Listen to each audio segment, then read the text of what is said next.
On.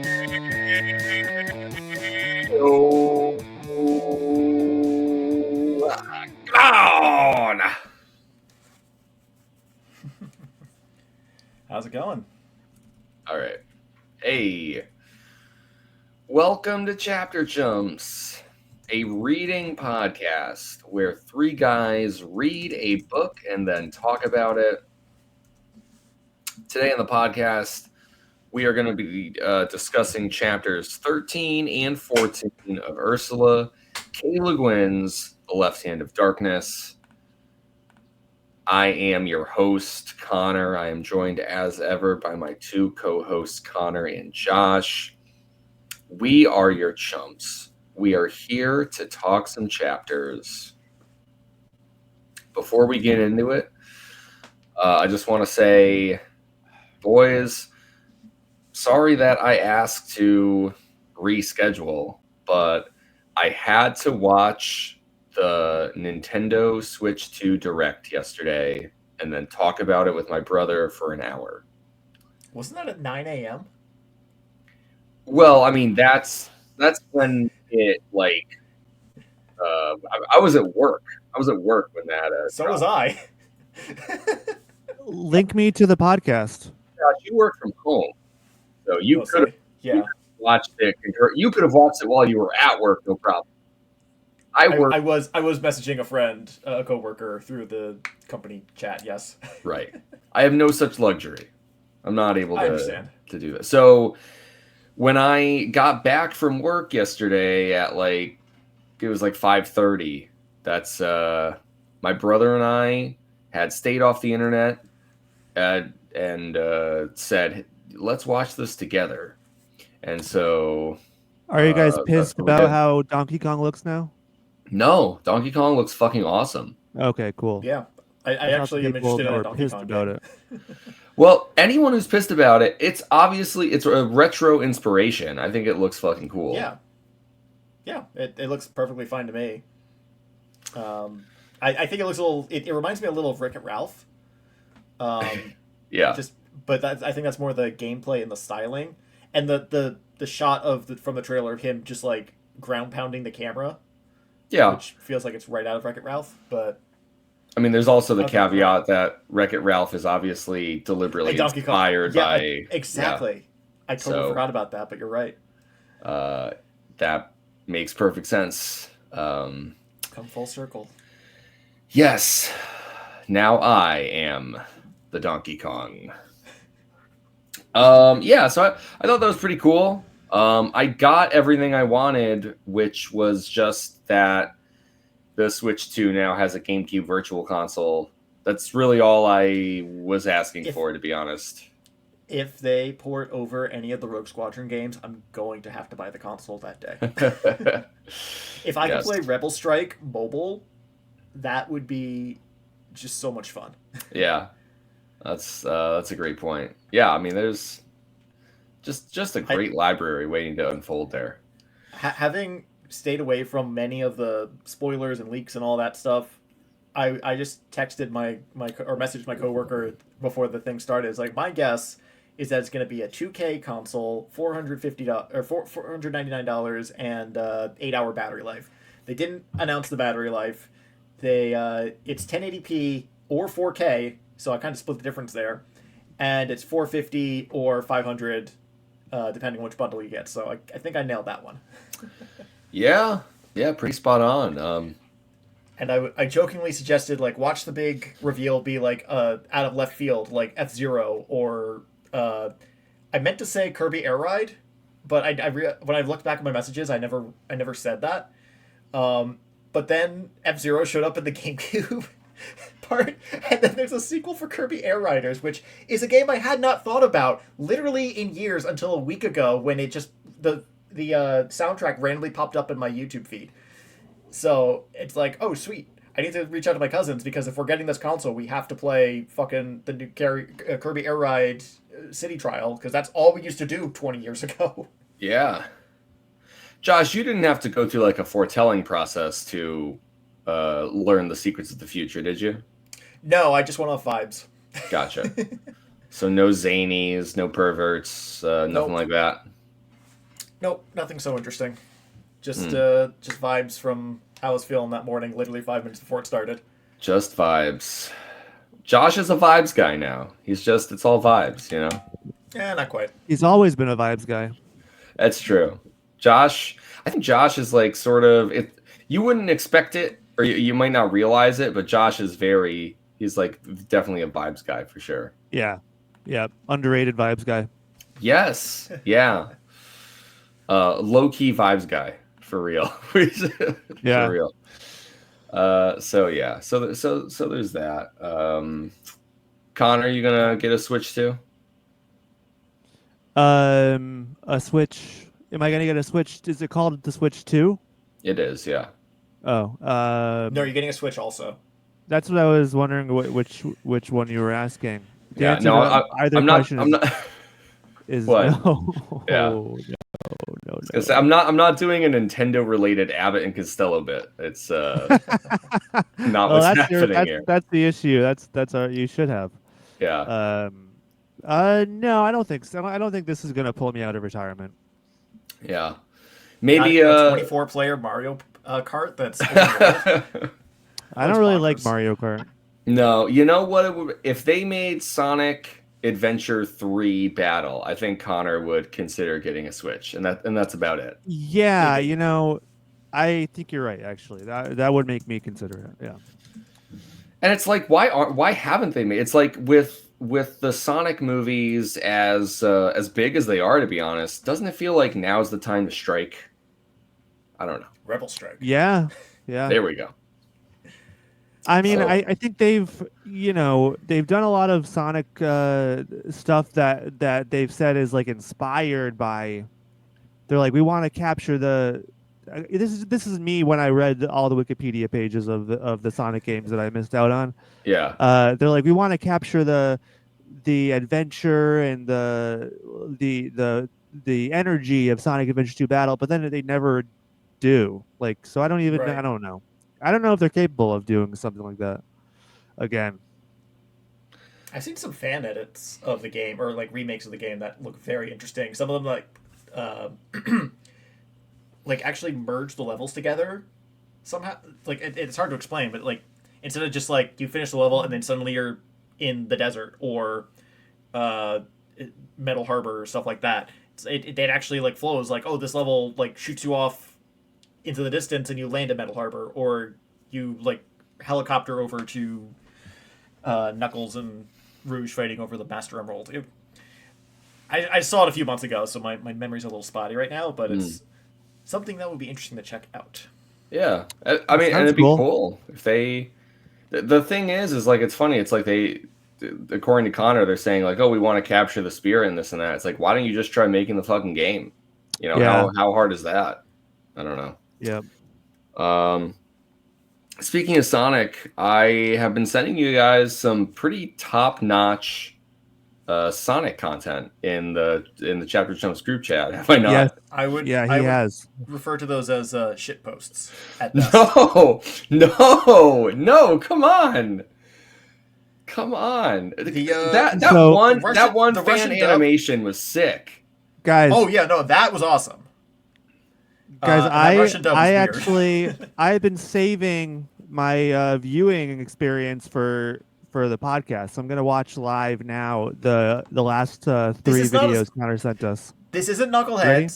This is Chapter Chumps. We're supposed to be talking about. Wait, the shirt okay. I'm wearing. Sonic Boom Josh, really you're the dedicated a one- whole episode just to roast the entire fan base.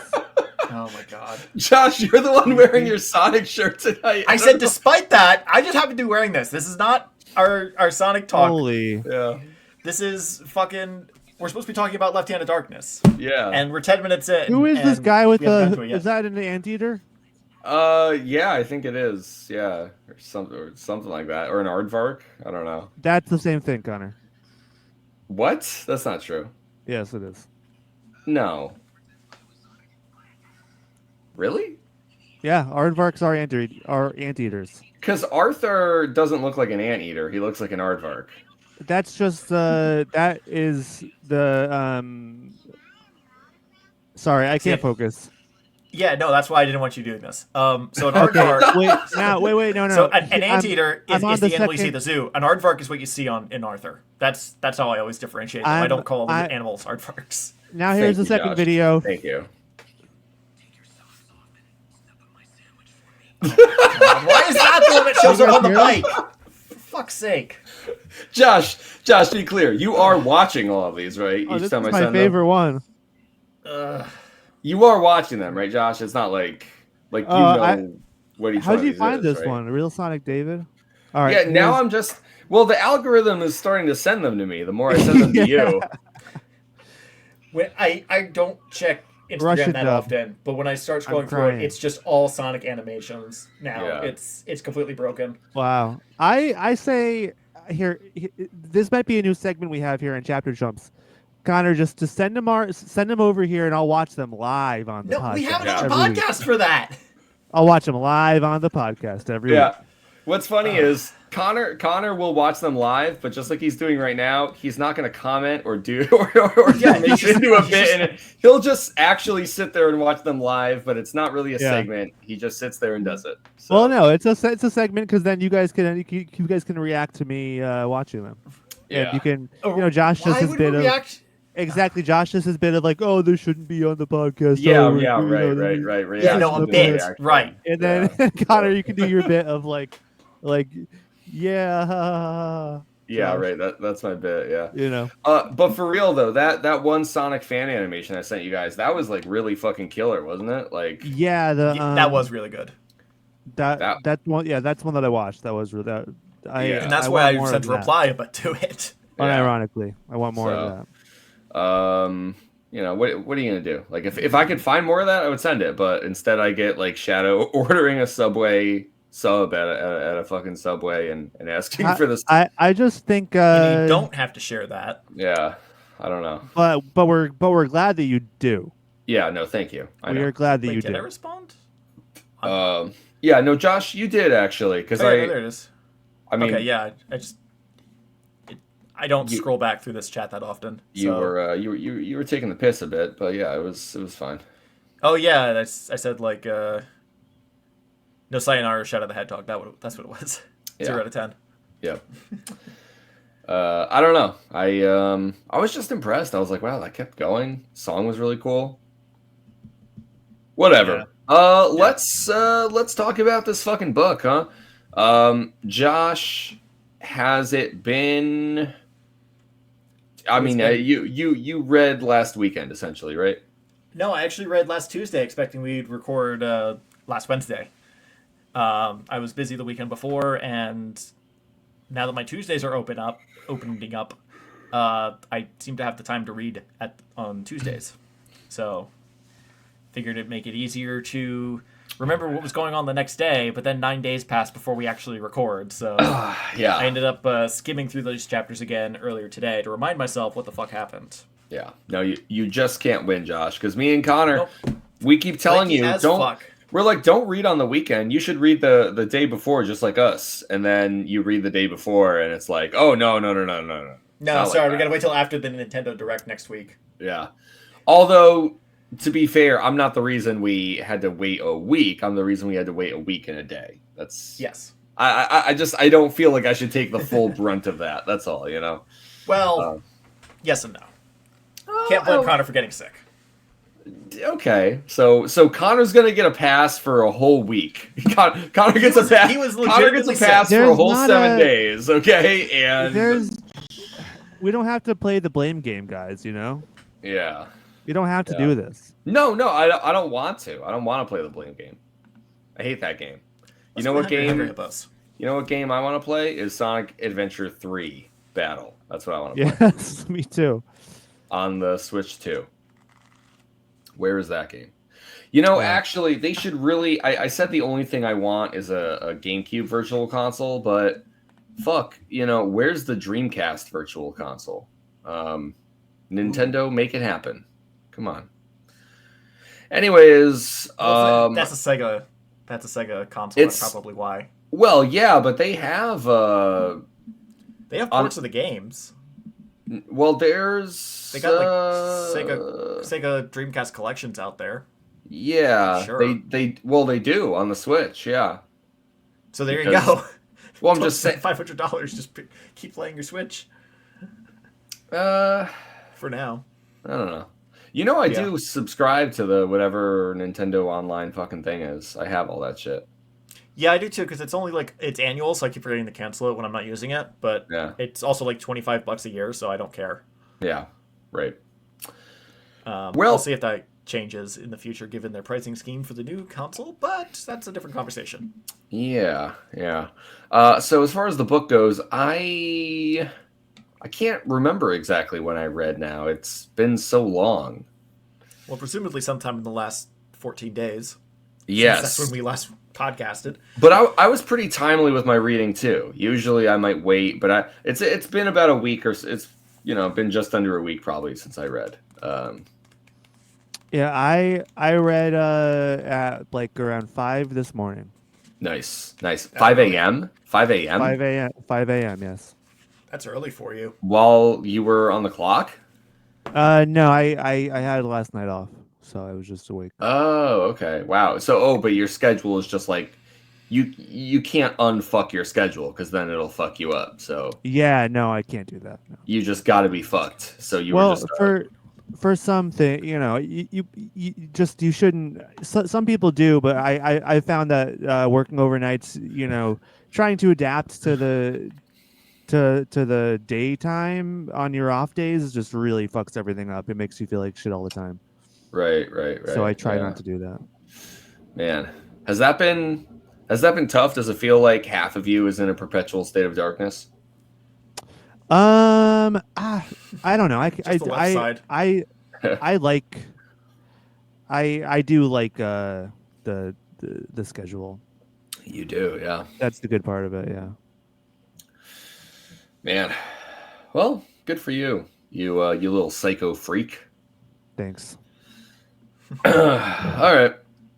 Well, so we read chapters 13 and 14. That's Down on the Farm and The Escape. Now, Down on the Farm might sound like maybe Genly is taken on a pleasant countryside tour of Orgerin, and Obzel and Yeji show him, the robust network of agriculture that they have along the Orgerinian coast. But let me tell you, that's not what this chapter is about. State. This it's not what happens here. Yeah, like 2 pages into this chapter, Genly is just like sent to a work camp. And like the way the previous chapter ends, that was the soliloquies in missionary chapter, I think, and Estraven's like, it's all my fault. I haven't done anything right. I'm telling him he should bring down the fucking spaceship, and he's not going to listen to me, and he's in extreme danger, and I've given him every reason to completely disregard me. And so it's like, it's almost comical, like the immediate consequences that it's like you turn the page and it's like, oh, Genly's in a work camp, and it's like, wow, okay, so like that was fast. Yeah, and on the one hand, it's like I get it, like the previous chapters are the buildup, like all the time in Orgerin is the buildup, so it's not like it was abrupt or jarring, I should say. But yeah, it happens pretty fast. It's like when he gets attacked, he gets caught up in the attack on the border when he's going to Orgerin. Yeah. It's that same, like, you see the build up if you're paying attention, but if you're not, it's very abrupt when it happens in the story, and it just flows with the rest of the story. It's like, oh, and I fell asleep and I woke up in the worst dream ever. It's like, oh, it's just a bad dream. It's like, oh no, he's actually being abducted and like taken away. And this time it's like, yeah, they showed up and arrested me, and now I'm in a back of a truck with 25 other people with only like a gallon of water. We're all drugged and naked. It's like, yes. Oh, okay. Yeah. And, it kind of got me thinking that I can't say this is like strictly true. Like it obviously there's like, what I'm trying to lead with here is like this chapter made me think about the way this book is structured, and for the most part, Le Guin writes these chapters as like not self-contained, of course, in the sense that the events of the chapters like grow and affect each other as the story goes on. But I was kind of surprised that like essentially Genly just spends one chapter in the work camp. And we know that one chapter doesn't mean just one day. He's there for a long ass fucking time. Like it sucks that he's there. Yeah, it's like several weeks, I think. Yeah. But in terms of like us reading in these 2-chapter increments, sometimes I feel like there's kind of this like disconnect between the time that the story is telling you that these things happen and then like the actual like page length that's dedicated to it. And it's like not that is a bad thing. I'm not saying that as a criticism, but I was kind of surprised as I finished up chapter 13 down on the farm, and then the next chapter just says the escape, and it's like, well, it seems pretty clear what this chapter is going to be about, right? And then sure enough, like it is, and it's kind of like, again, like the time that the characters are experiencing in these events in these places is just very different than like the experience of reading through it, and that is fine. That's how effectively any story is going to go in like any amount of degrees. But Le Guin kind of like will focus on one thing for one chapter, and then the next chapter begins, and it's like we're not carrying over the focus of the previous chapter in the same way. Yeah. Kind of like what chapters are meant to do, is separate out the focus. I mean, absolutely. But like, also, I mean, like, but it would not be weird for another author to simply just have several chapters dedicated to Genly's time within the work camp. And yet that's not at all what we get. That's more my point. Yeah, it's a different style. It's not a direct continuation of what just came. It's kind of like a TV show, like doing some episodes. Some TV shows are, serialized, or even if they are serialized, there might be a different format mid-season or whatever. But that's like her style. She just is constantly kind of changing up the focus, and then so I mean, it can be. Yeah, I agree with you that it's I don't find it jarring, but yeah, it does kind of leave you feeling like kind of like grasping for like, oh, what is the main focus here? What am I trying to hold on to? Yeah. Yeah, and I think when we were like first reading, that was like the big question where it's like, what is the plot of the Left Hand of Darkness, And I think it kind of took me like 10 chapters in to kind of be like, oh, I get it now, like halfway through the book. Maybe I'm just dumb. I might just be fucking stupid. But yeah, I think that's it. That's probably it, right? Like just kind of a bunch of fucking idiots reading a book. No, just one. Just one. Yeah. Just one idiot and 2 chumps. So yeah. Yeah, so this first chapter we read here, we already have, kind of started our discussion, so I don't want to backpedal here, but I guess I'm just wondering, what did you two make of this chapter? I think maybe I'll start with Connor, because I'm just curious. This feels like one of the things you might remember, like this seems, yeah, you know absolutely. What I mean? Like, yeah. So when this happened, like, were you like, oh yeah, this chapter, you know what I mean? Yeah, no, I mean, that's what I was gonna say, is that it kind of felt like, oh wow, we're finally getting to this part. I did kind of forget how long it took to get here. Now I know how it felt when we were reading Hitchhiker's Guide together. For me, yeah, I'm sure. Yeah. Especially Connor bitching every other chapter. Right, and that was 6 books. So that was 6 books of bitching right there. Well, 5, I would say 5, 5.5. Yeah. And a partridge in a pear tree. Yeah. Right. Yeah. 5 books of bitching. Yeah. Um, no, I mean, I was happy to get to this part, but at the same time,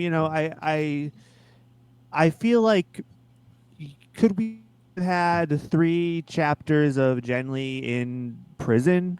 Yeah, I guess we could have. I just don't think that that's like I'm actually happy that it's like a chapter to focus on it and then a chapter to focus on the escape. Like I'm a big fan of the way Ursula kind of paces the the book. I think this is a crucial little sneak peek into just how docile the population is, even more than what we got prior, and some of their tactics to keep them that way. And it's brutal. I don't. It would be hard to live in this for multiple chapters. I feel like. Yeah. Um, Especially with Genly and his different composition to the other prisoners. um I don't know. Yeah, it's scary and effective, and it does. I mean, it really makes you feel on edge the entire time. uh yeah, I like it. It Yeah. was a good chapter. Just a quick comment on like, it would be like brutal to kind of if there was more chapters or more page time dedicated to this, like it would kind of be a dour read maybe. I don't know if you guys remember back when I was a little more vocal about like, hey, I'm reading my own book independently and concurrently to the podcast. I'm not doing that so much anymore. It happens sometimes. I just don't brag about it. But back when I Yeah, was back, back when I was reading the parable of the sower and the parable of the talents, these 2 sci-fi books. The parable of the talents. It's the I actually sequel. have Parable of the Sower literally right behind me. I don't know if you can see it. It's right there. See it? Oh, dude. Parable of the Sower, right there. Yeah. Great. Not because book. I've been reading it. Not because I've been reading it. It just happens to be there. Okay, gotcha. So someone else is reading it. I don't even. I think it just might just be there. I don't. Okay, it might just be there. No one really even knows why. might just be there. Well, Parable of the Talents, the sequel to that book, is pretty much this chapter for 2/3 of the book. And yeah, let me tell you, it is tough to read. And yeah. And it's kind of just like it's kind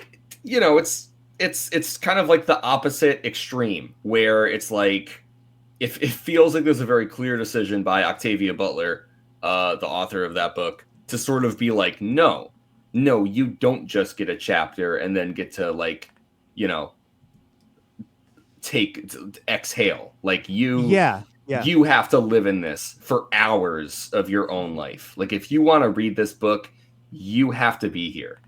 That sucked. But I respect it, and so I don't want to get off into a tangent here. But yeah. I was thinking about that when I read this chapter. I was thinking about that book and being like, man, thank you for giving me just one chapter of this Definitely. fucking shit. Yeah. Yeah, and I mean there's a function and a purpose for a book like that where you actually are kind of being brutalized vicariously or whatever, through just reading chapters and chapters of this, and I definitely respect that, and I think there's a lot of worth to something like that, but this is just not that book. And also, yeah, I feel like for the state of mind I'm in right now, I feel like I don't know how well I would have handled multiple chapters of this. So yeah, I think it's worked out, but I'm sure one day we will stumble our way into a book that feels like we are being brutalized, and that'll be that'll be interesting. But there's at least one book that I know for sure. Because I want to reread The Road since I only read it in high school, in that legendary sci-fi class that Josh and I both took. So I've never read that. Probably my least favorite book that I've read. That's a sci-fi. I would love to read it though. I bet if we read it together, Josh, I bet you're going to end that podcast discussion being like, you know what? I think I got a lot out of that. For 2010 or 11, whenever I took that class, it was a very depressing book. It may not seem so depressing in 2025. Yeah, it might be a breath of fresh air. Who knows? Now you're like, oh, this is just a Wednesday. This was 5 years ago. Yeah. Fuck. Anyways, Josh, what did you make of this very different chapter that we're discussing here? I'm also glad it was just one chapter, but I feel like it was a very dense chapter. It didn't feel like his time was rushed, and the time that was rushed was for a good reason. It's because he was drugged and doesn't remember it. Mm-hmm. But we get a good description of what daily life was like for him there, when he could remember it through the drugged haze, and how it. What stood out to me was his friendship with the dying Githenian at the very end. Yeah. Oops, sorry. And just how they would be too weak to go work, so they'd lay in their bed and tell stories, essentially. And like, yeah, this guy is like the part of this work camp that Genly remembers the best. So I don't know. It's poignant's kind of the word that comes to mind. I don't know how to weave that into the sentence properly. So yeah. But yeah, the whole work camp thing was giving me strong, probably meant to evoke strong feelings of the Russian work camps that I can't remember the name of all of it, the gulags. Right. But maybe due to recent events, I was thinking more along the lines of concentration camps from early 20th century Germany. Mm-hmm. So probably meant to evoke both of those. More the gulags, since they are working camps, and Ordrin is very much, seems to be more and more modeled after a Soviet totalitarian kind of country. And I don't know, it's just a weird feeling reading all that today. And being like, oh, they actually like give them clothes and food. That is somehow like they let them rest when they are too sick to work. Why is that like right weird? Not weird. It makes sense. Why does that make sense? But also it's like, this is nicer than what is probably we probably don't know about yet. Yeah, that's scary. Yeah, they aren't. There is no deliberate like corporal punishment. No one's being executed. Some of the guards, you know, there's times where the guards maybe like are rough, but like there's no like consistent pattern of abuse, and the guards themselves are ex-prisoners, you know. Yeah, I was about to say, like they are ex-prisoners who are just kind of like monitoring the situation. None of their guns are lethal. Right. It's like there's no point, but they let you die of sickness and cold. You know, like it's hunger. So and hopelessness. Yeah. Yes, exactly. Yeah. Yeah. In the next chapter, freaking I just completely blanked on his name. Fuck. Genly? No. Estraven? Estraven, thank you. Yeah. Estraven basically tells Genly that like you could have walked out at any time, but you couldn't because you were all malnourished and not prepared for the cold weather. And where would you go? You're in the middle of fucking nowhere. That's why there was like no fence. It was so easy for him to just walk out with Genly. Yeah. Yeah, that was kind of like a big sticking point for me, because the whole escape chapter, you know, Estraven is very prepared. Like, he takes a lot of precautions, he literally, it's not that he literally walks in there and walks out, but once he's in there, it is very easy for him to get out. And as I was reading, I was kind of like, this just seems a little too easy. And then the book makes a commentary on it where it's like, well, yes. And I don't know. I was still a little bit of two minds about it, where like I appreciated that that Estraven himself kind of like mentions the reason it seems easy is because of this. I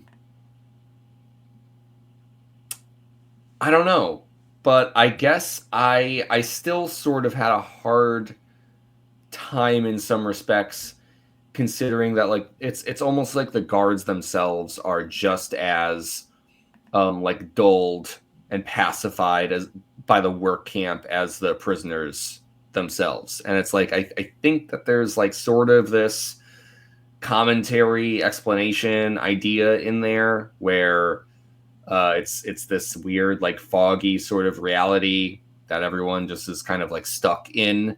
But at the same time, I was like, well, I mean, come on, though, like really though, come on, like when Estraven takes the gun from the chef, like the chef like just hangs the gun up on the wall.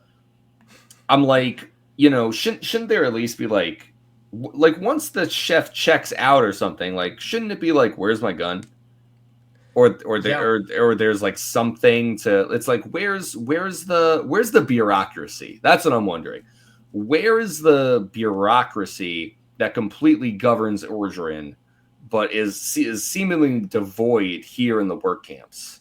Because if the same steps of control were in place here in the work camps, then Estraven could not have escaped as easily as he had. I think this is a factor of the fact that the camp is so far out in the middle of nowhere. It's on the edge of not just Orgerin, but society in general. That the bureaucracy just isn't strong there.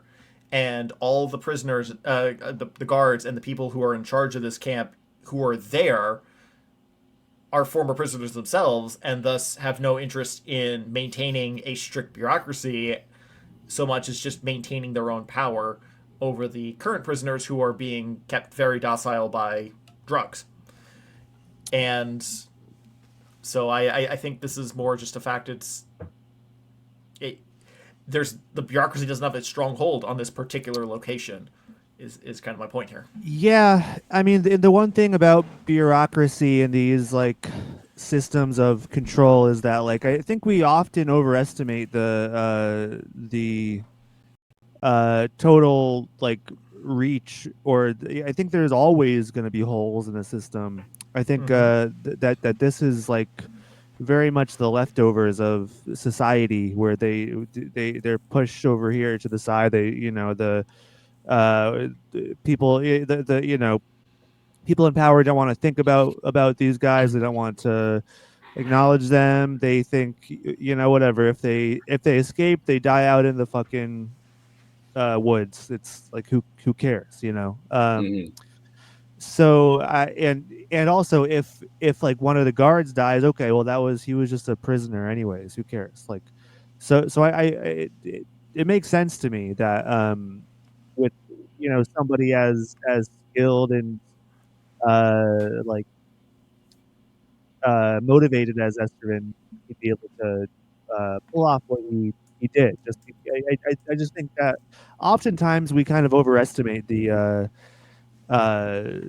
strength or the scope of like a state or power structure, I guess. Yeah, I think both your points there are fair.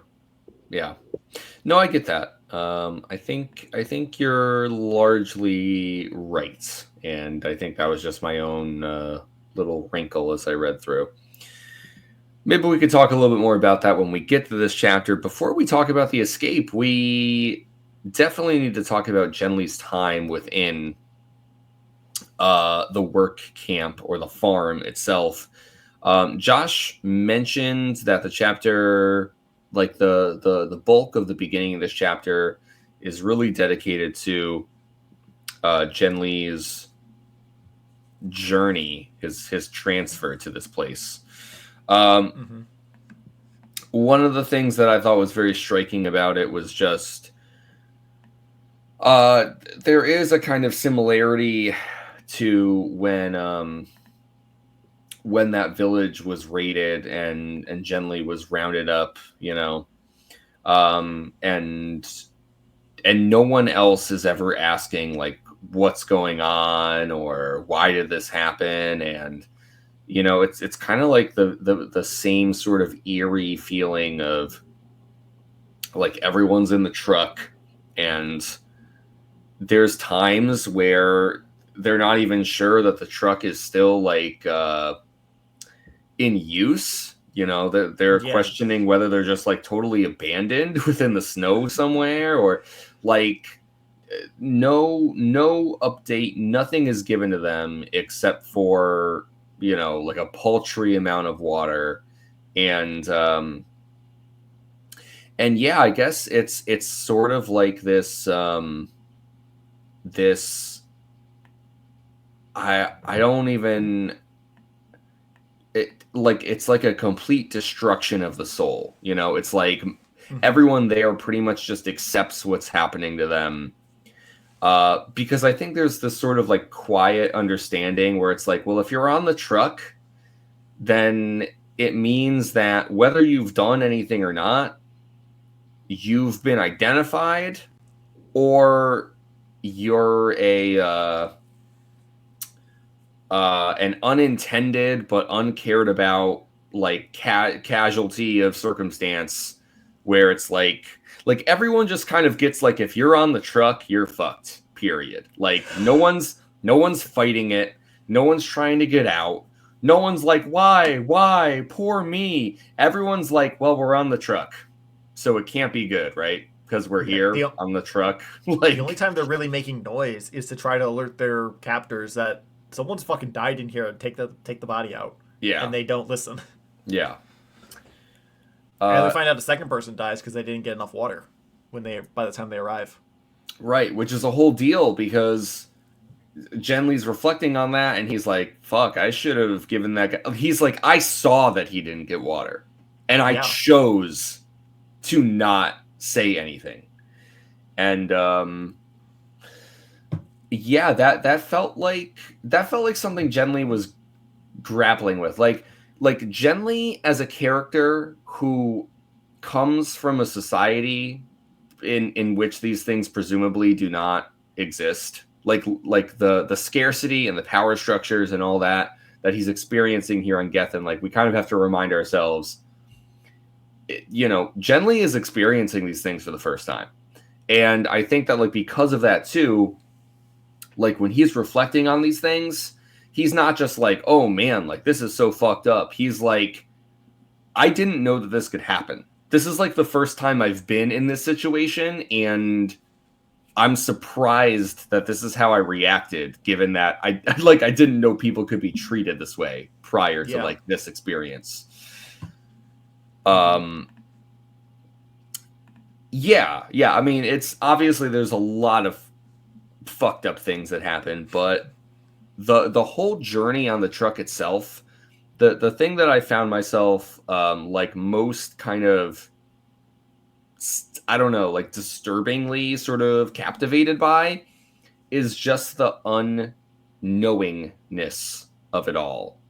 And it's kind of like that black box idea where it's like it doesn't matter what's happening inside the truck. And then of course, like you're getting the perspective of all these people who are to the people outside of the truck transporting them.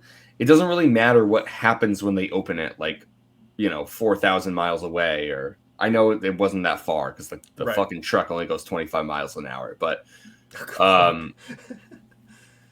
but really all I'm trying to land on here and all I'm trying to say is like it's this disparity between here's the experience of the people in the truck, which obviously is horrible, and then the complete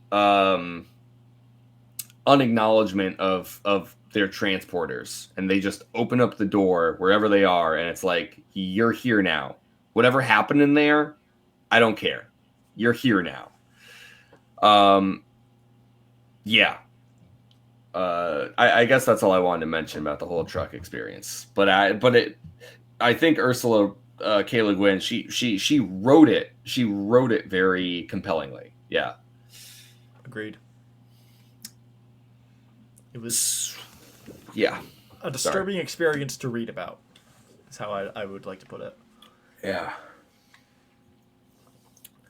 Yeah, it was. Yeah, I mean, it's one of those. I don't know. Like, I don't want to lean too hard into any direction here, but Josh was mentioning like, hey, sort of like gulags, sort of like concentration camps, and I think when Ursula K. Le Guin wrote this, that's 100% what she was thinking of. But I mean, there's just other experiences, like talking about the way things are in America now. There was a lot coming out of like ICE holding camps not very long ago, just like and just pictures, that you would see of it's like where do these people come from? Where were they taken from? Why are they here now? I guess what I mean is, part of the, I think part of what like writing a politically charged book like The Left Hand of Darkness is, where it's Connor's mentioned like, hey, Le Guin's an anarchist, and it's very clearly focused on examining these power structures between Carhide and Orgeron, and it's like, hey, here's all this fucked up shit about Orgeron now. I think it's easy to kind of look backwards and be like, well, yeah, it's really fucked up that shit like that happened when we talk about Russia, when we talk about Germany, and but it's like the shitty thing, but also one of the things that I think you can kind of count on more and more is that the things you're writing about are probably going to happen again. Yeah. And so I don't want to say that Le Guin is like, obviously it's not a good thing that we're seeing like echoes of this or repetitions of these patterns. Mm-hmm. But it's like, hey, here's this book that was written in 69, and it's like, and many of the things that she's touching on or writing about, like, we can draw parallels to things happening exactly now in the country that we live in. Yeah, I mean, literally, people being disappeared, essentially. I mean, it's one of those things.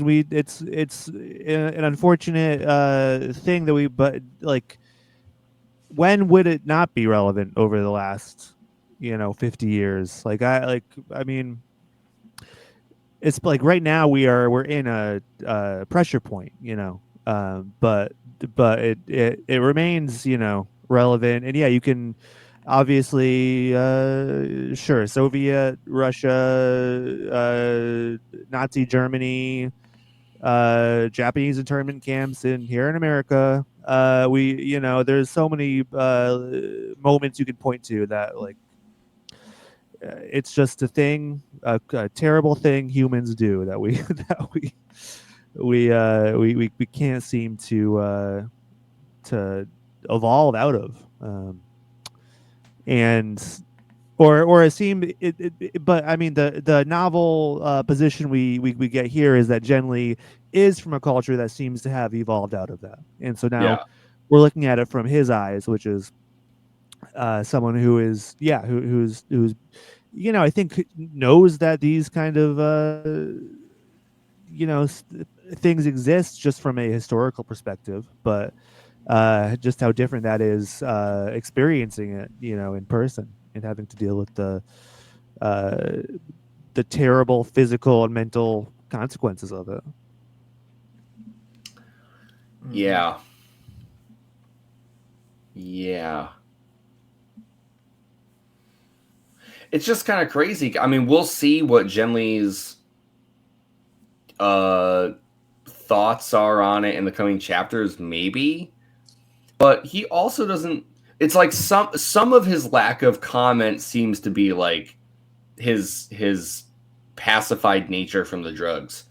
But like it kind of feels like there's sort of this like Genly doesn't like have any anger. He doesn't have any he doesn't seem to really even like hold a grudge, or you know what I mean? Like I think that oddly enough too, like Genly's sort of outside nature, because there's been chapters that talk about like all the different potential threats that could befall I forget what his role is exactly, but like an ambassador from Ecumen, right? It's like you could be boiled alive, and it's almost like the power structure that he's within in Orgerin, and like being taken to a work camp and all this shit. Genly's kind of like, well, it's part of the job. It's like depending on like what point, quote unquote, in history you land in the development of a society, like it could be thrown into a fucking work camp, or you could be boiled alive by a more primitive society, or thrown off a cliff, or This is sacrificed almost to a god, or it's like I think to Genly it's all one and the same, and yet to us it feels so much more closer to home. It's like no, this exists because of like these systems, and like this reason predicates this, and so on and so forth. But I think to Genly there's like an equivocation of where it's like, oh well, you simply haven't developed to the point of like post understanding, and so like of course you would throw me in a work camp. It's no different from boiling me alive if you were like an uncontacted tribe or whatever it is. And I also think that this is maybe more of like what he expected. I think Carhide kind of confuses him in a few different ways. Like this is more of what the mission was. He's like, oh, okay. So I think there's that element, and then there's also like, just I mean,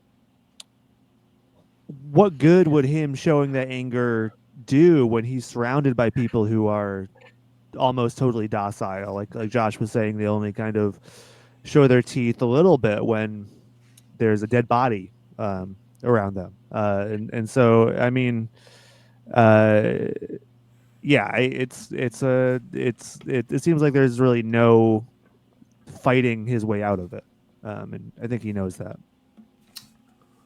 Yeah. Let's get into some specifics. I do have some notes here. I don't know if I'm going to go through all of them, but there's one I want to touch on because it's sort of in this vein, but a little different. The very beginning of this chapter, page 178. Yeah, it's literally the second page. So just prior to Genly being caught up with this whole situation and thrown into the truck and everything, we get a very brief moment of him like in Orgerin and what it's sort of like what we get a very brief glimpse at like the turn, like the people around him, and like either like their disappearance or their change in personality, where Genly's kind of like something's off, but like he doesn't want to make a big deal out of it. He's not quite so worried, but it's like tickling the back of his mind.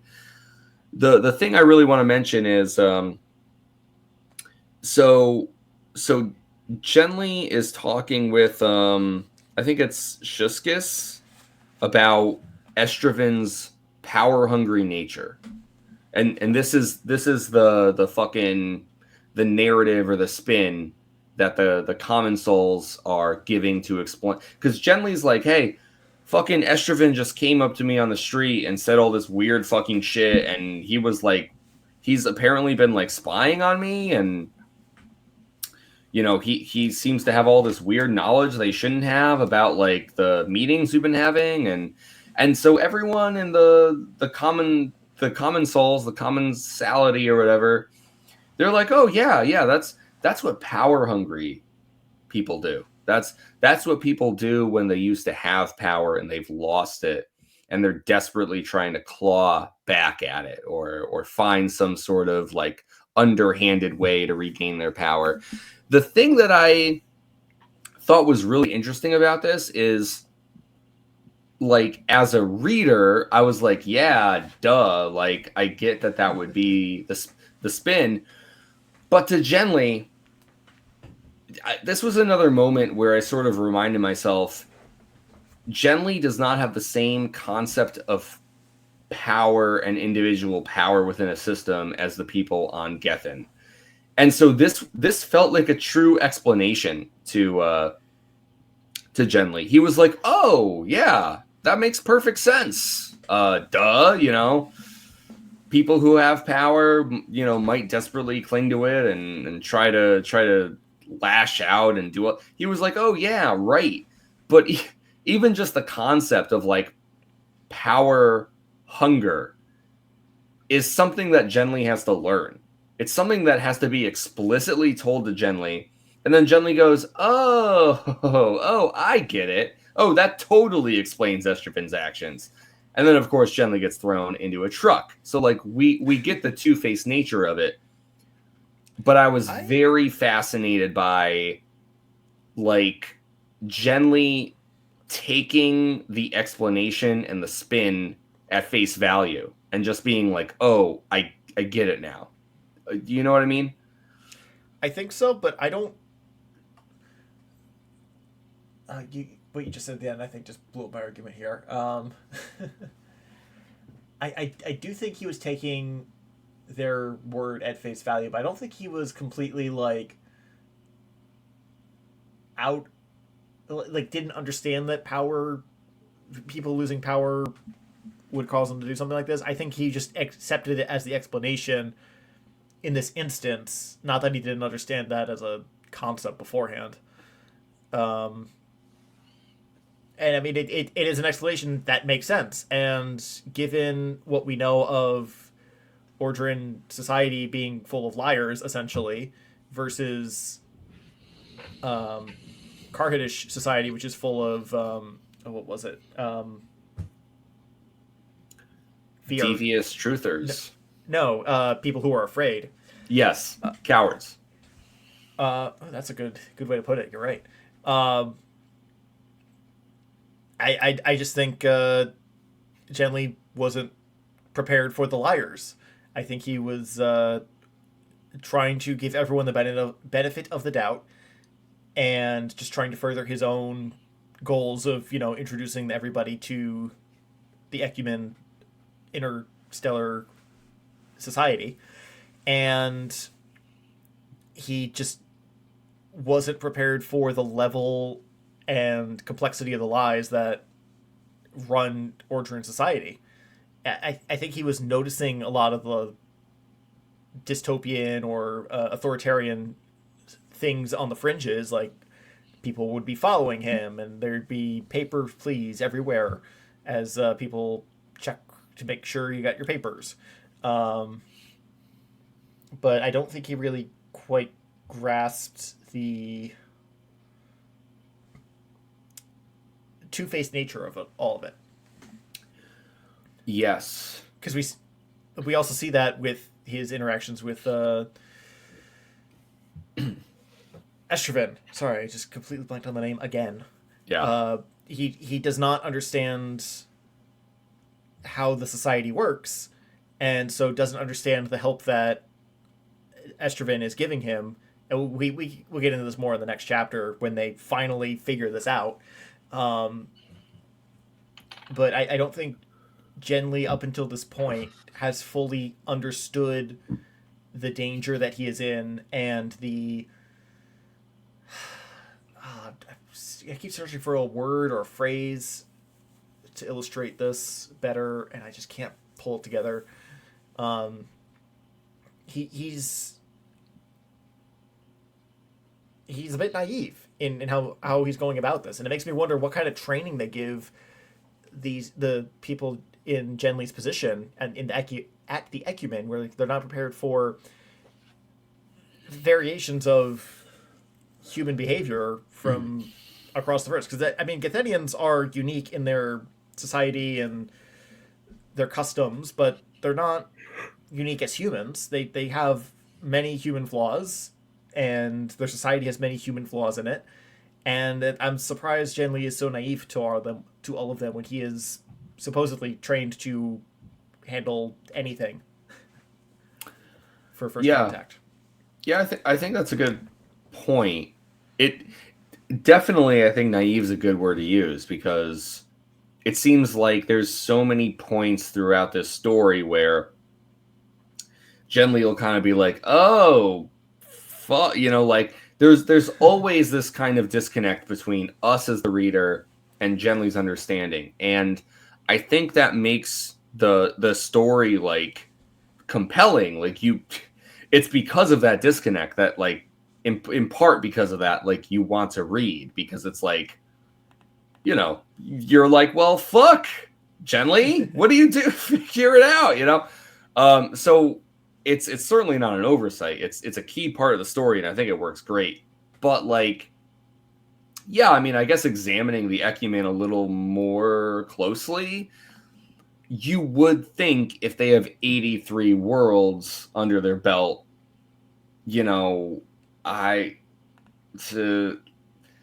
are there, you think that they might even like classify societies in a way, or like, this is like how you should react given this response or whatever it is. But it does kind of feel like constantly Genly is literally going like, oh, I've never been in a situation where people have had concentrated power. What do you do? And just for the record, because you kind of started off, Josh, saying like, oh, I'm not sure if this is what you meant about like it needing to be explained to Genly what like power hungriness is. I was literally saying that. Part of what I thought was interesting about this part of the story is that I literally felt like the concept of power hunger had to be explained to Genly as if he were a kindergartner. And then he went, oh, that's how it works. Power. I actually think that. Yes, I do. All right. I interpreted this part of the book, as best I remember it a week ago, differently. I don't think it was a, like, oh, this is how power works. It's like, oh, this is how power works on Gethin in Ordrin. Yeah, I mean, it's like, oh, this what's happening here is power struggle. I understand that part now. It's like, I feel like the power struggle aspect of it was the connection he finally made. That's more how I'm leaning. I also just think it's there's a huge difference between historically knowing these things and actually experiencing them in person. And so I think that's part of the struggle that Genly goes through. And I mean, Gethin is a unique planet. Obviously, power struggle is not a unique concept to Gethin, but I think the combination of there being unique politics and genetic makeup on the planet, as well as like generally not seeing this in action or in practice until now is kind of what puts him on the back foot. And I don't necessarily know if it is genuinely taking everyone at their word. I think there is an element of that, but also um, I think the whole strategy that the Ecumen employs is like, well, generally you probably will die and it probably will fail, but we're gonna keep trying. So, this is what you signed up for. You're aware it could go totally awry and you could die horribly, but we're gonna try. And so I think Right. he's realizing that reality, I guess. Yeah.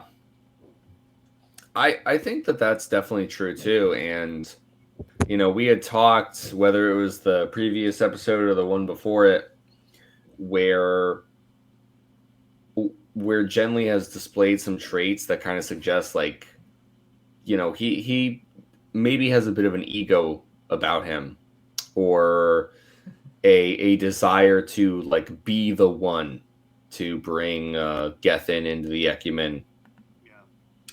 And yeah, I do think that like he's kind of being awakened to maybe his relative disposability, which, I mean, just laying it all out there, it's like that's just another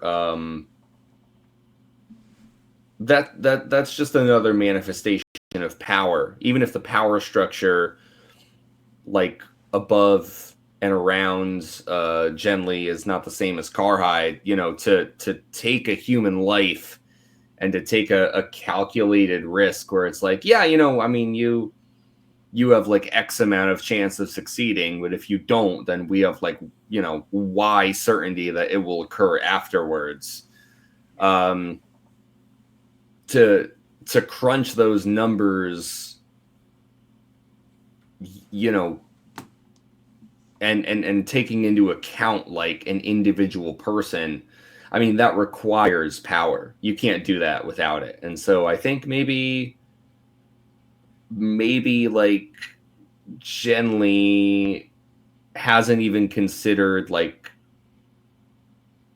the power structure that he lives within, or like the use of that power is so different that like to see it on Gethin feels alien, but like it's kind of all, it's like different manifestations or degrees, in one way or another, but it's never gone. Like power is always required in order to get someone else to do something.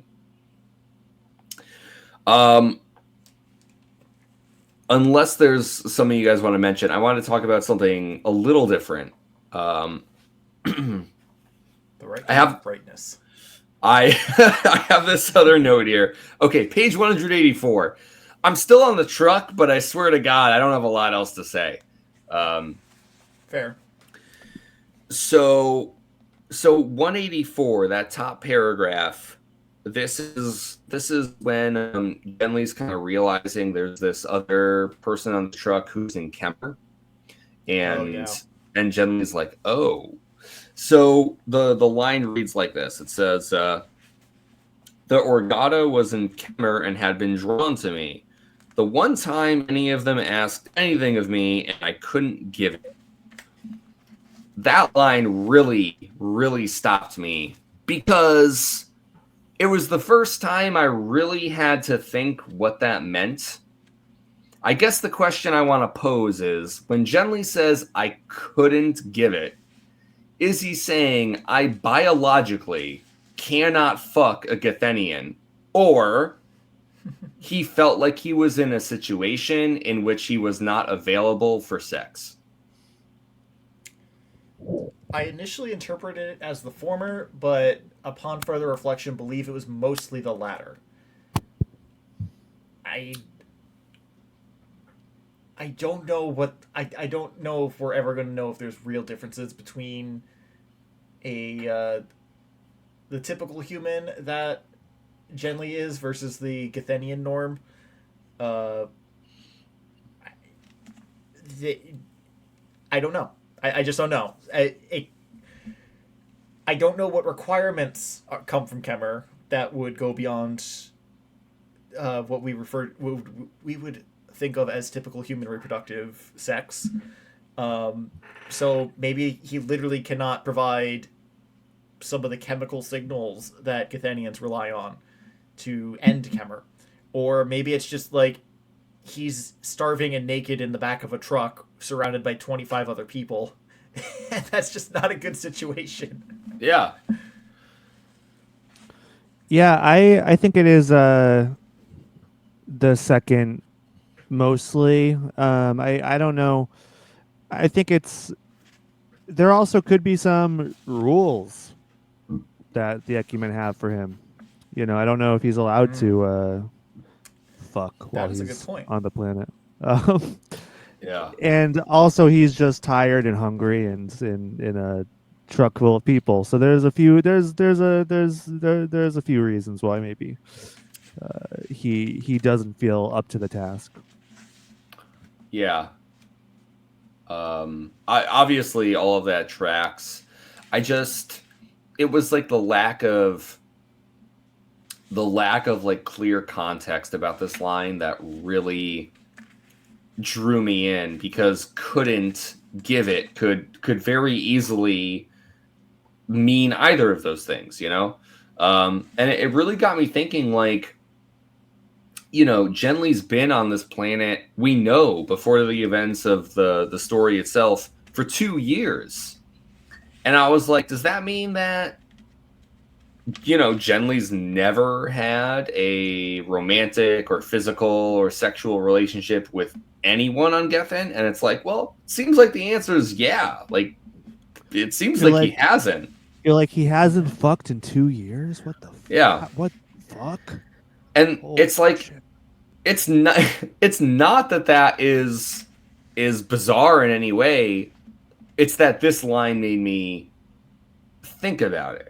Yeah. And it's like I really,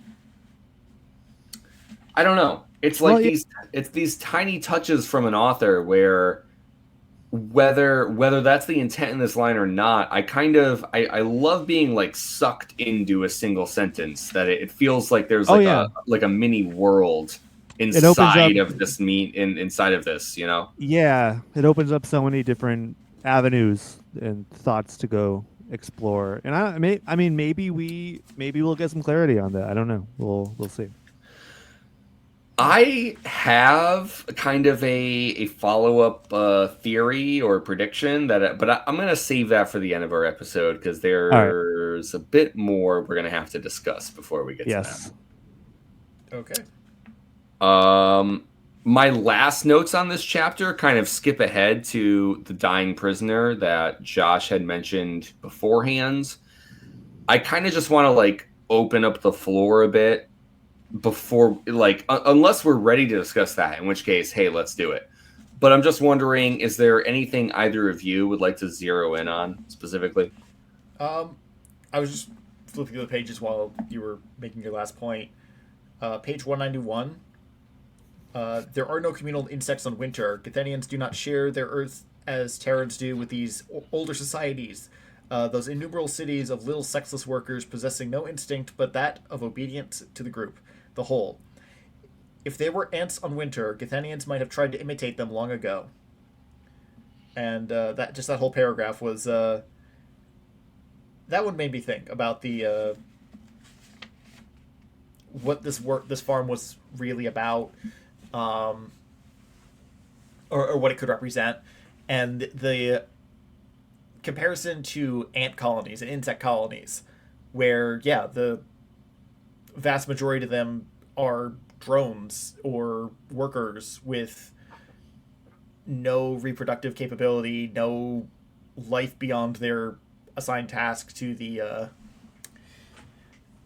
group, to the whole, is a bit dystopian, to say the least. And here we have what, based on Estriven's comments later, could be biological experiments or chemical castration, stuff like that, to basically prevent these people from not working, or to ensure that they are just constantly working all the time for the good of the group.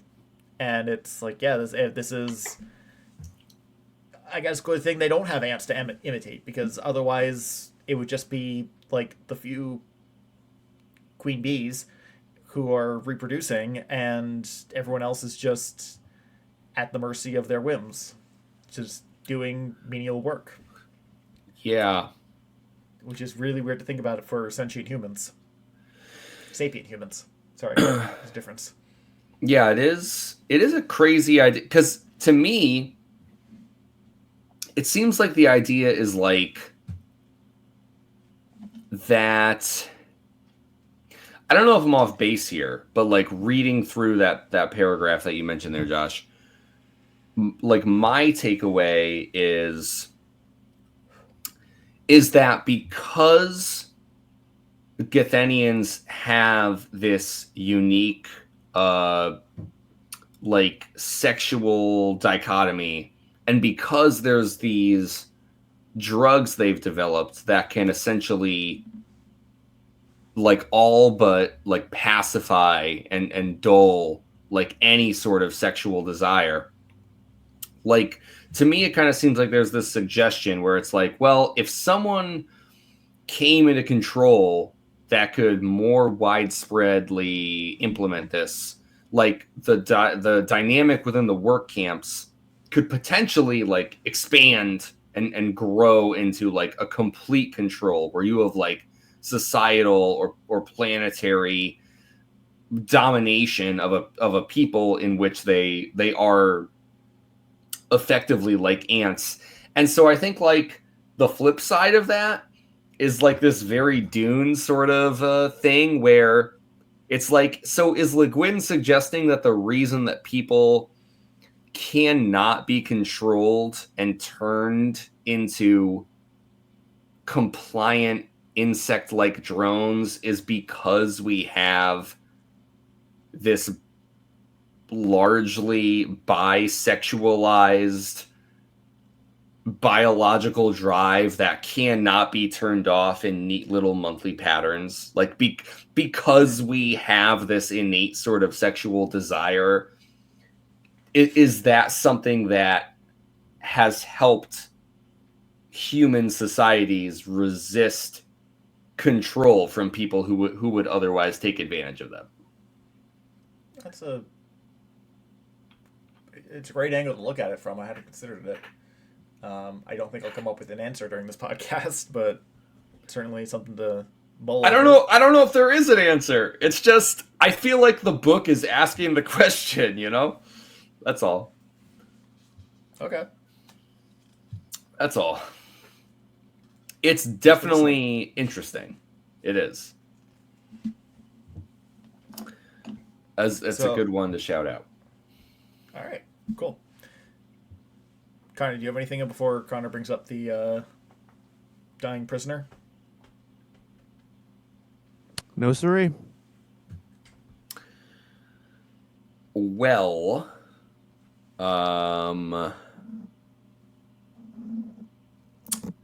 so let's see. I'm looking at my notes here. Very, very quick things, I guess. So 193, they describe the dying prisoner. Mm-hmm. And towards the bottom of the page, it literally it gives us this line.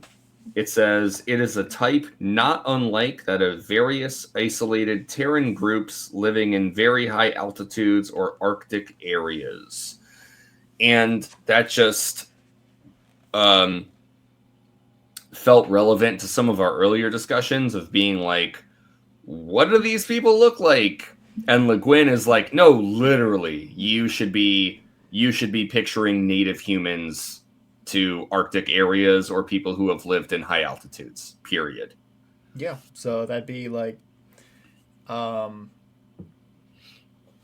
I just had like 3 different names, people names in my head, but like the one that came to me was the Inuit, right? That's what I was trying to. The Inuit. I was like, I was getting around to it, and I just did my taxes last weekend, so you're thinking of Intuit TurboTax. Yeah, yeah. It's like that is not right. I imagine the people of the Andes Mountains. Yes. I forget what they're called colloquially. but that appearance, probably the people in Tibet. I was when we were originally talking about this, I was thinking more along the Mongolians That's right. and the Asian steppes, but maybe not so much now because of they're like plains peoples. But I don't know. Yeah. Well, I mean, I think not to just be like, close enough, but it's like, that is like ultimately the idea, and it feels like as we're reading, it's like you kind of Le Guin just gives you more clarifying information. And it's one of those things where it's like, I don't want the story to just stop to a screeching halt, like at the very beginning of the story, and say, this is exactly what the characters look like. I don't want that. And yet, I think maybe one of I don't want to be so harsh as to say my criticisms, because I don't really feel that way about the book. However, Is this a nitpick? It's a nitpick. It's a nitpick. Where's the nitpick alert? Where is it? We forgot how to do it. Down for maintenance. I know. Yeah, it's okay. I don't know. Like, this description coming in at page 193. We're 2/3 of the way through the book, and I'm sorry. It just feels like, for how I am as a reader, I would have really appreciated this about 150 pages sooner. I keep imagining, like Gwyn keeps referring to Githinians with feminine features as being like round and soft and like almost featureless in some instances. And whenever she starts describing people like that, I just imagine like. I think a lot of that, to be fair, I think a lot of that is generally describing the people. Okay, but when those descriptions come out, I keep imagining like a pudgy baby wrapped in like too much snow gear. It's like a really fat face, and it's just like it's not doing these people any favors, but that's just the image that comes to mind. Yeah, especially with the guards at this place, where they literally describes them as cows almost. Yeah, because they're so rounded and featureless. And it's just like it's weird trying to picture them. No, I think that's fair, and which kind of helps make them more alien. Yeah, I think the thing is that it's like, yes, it does, but I think the thing that like is kind of irking me it's like I don't think Le Guin conceives of these people as alien in her head, because here she is again, like 2/3 of the way through the book, she's like, oh hey, they kind of look like these people from Earth, from this specific region, and it's like, so they're not aliens, so they look like this specific kind of people from a region in which people have a tendency to look a very specific way. And it's not that I want to get caught up in like, what are these people supposed to, I need to have an exact profile. That's not what I'm not trying to kind of walk up and down and be like, I need to know specifically exactly what these people look like. It just feels like we've been given so little that when I read this part, I felt like suddenly I was like, oh, okay. Like, that's all I needed in order to have a more clearer mental image of what I should be imagining. Because the way that I read, I try to like construct a scene in my head.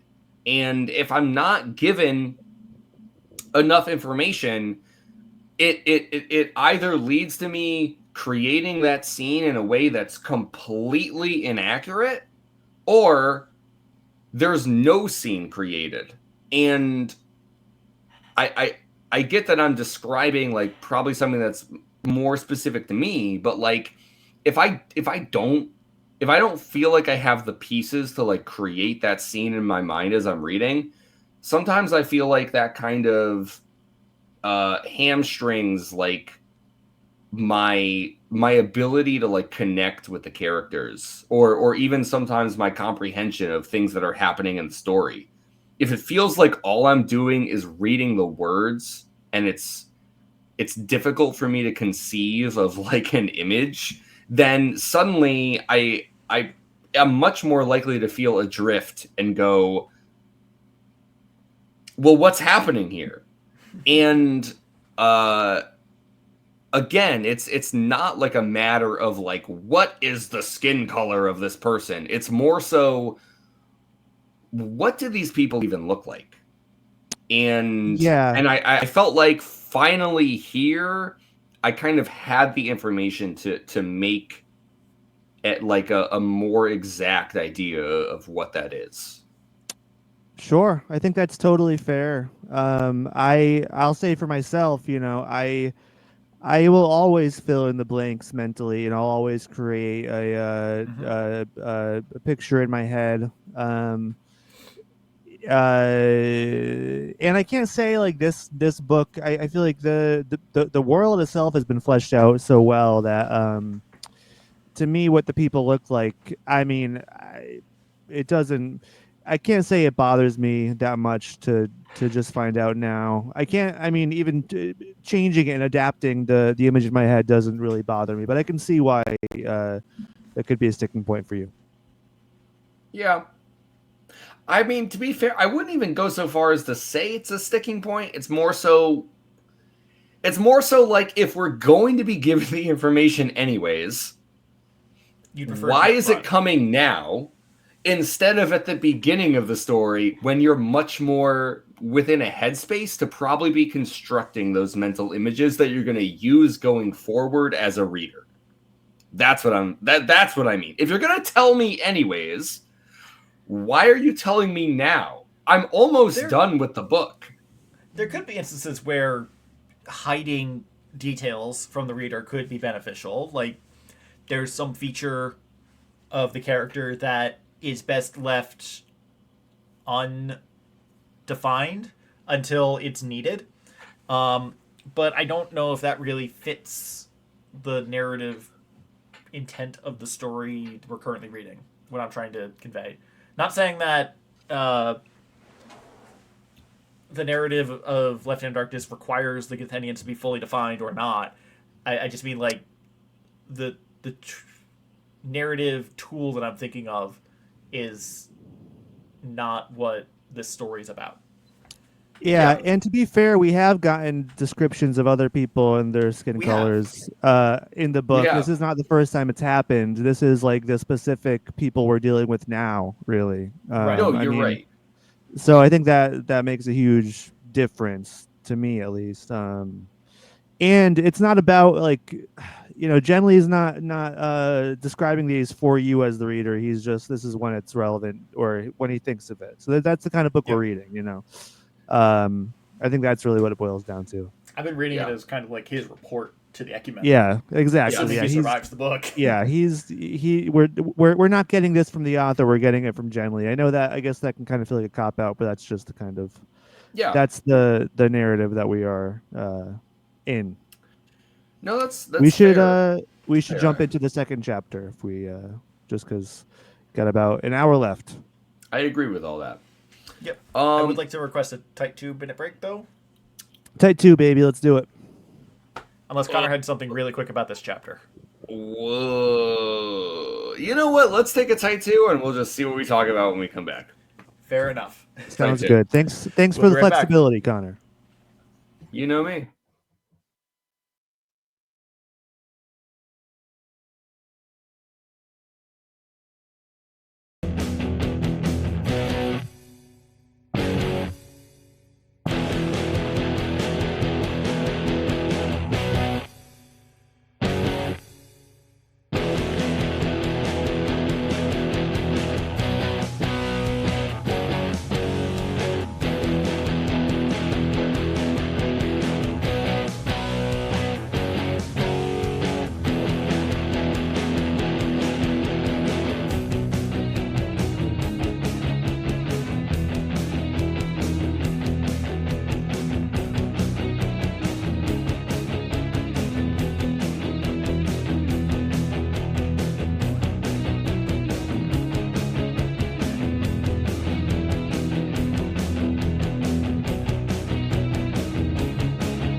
Okay.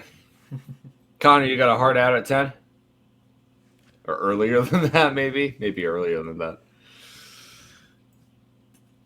I can't hear you. You disconnect to your mic or something.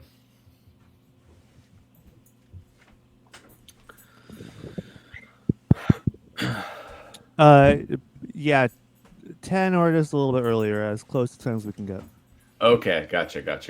Okay, I'm going to keep that in mind. All right, I'm ready. All right, let us do it.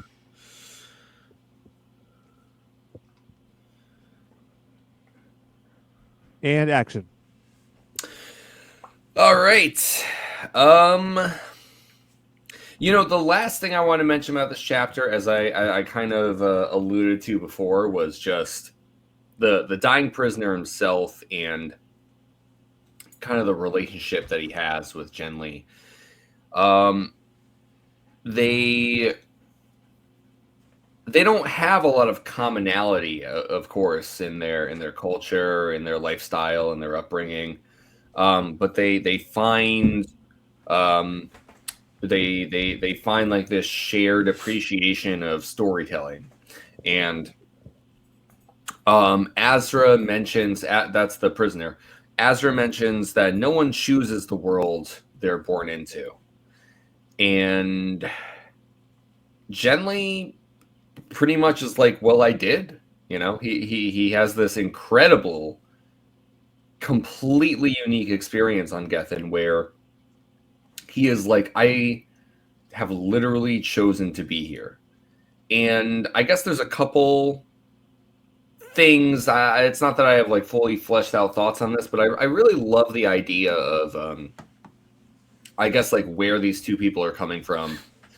Azra seems to have like this very, like kind of an old world sort of wisdom, where he's like, hey, no one chooses where they're born. It's like that's just we're all dealt the same hand, and Genli's like, what if we aren't?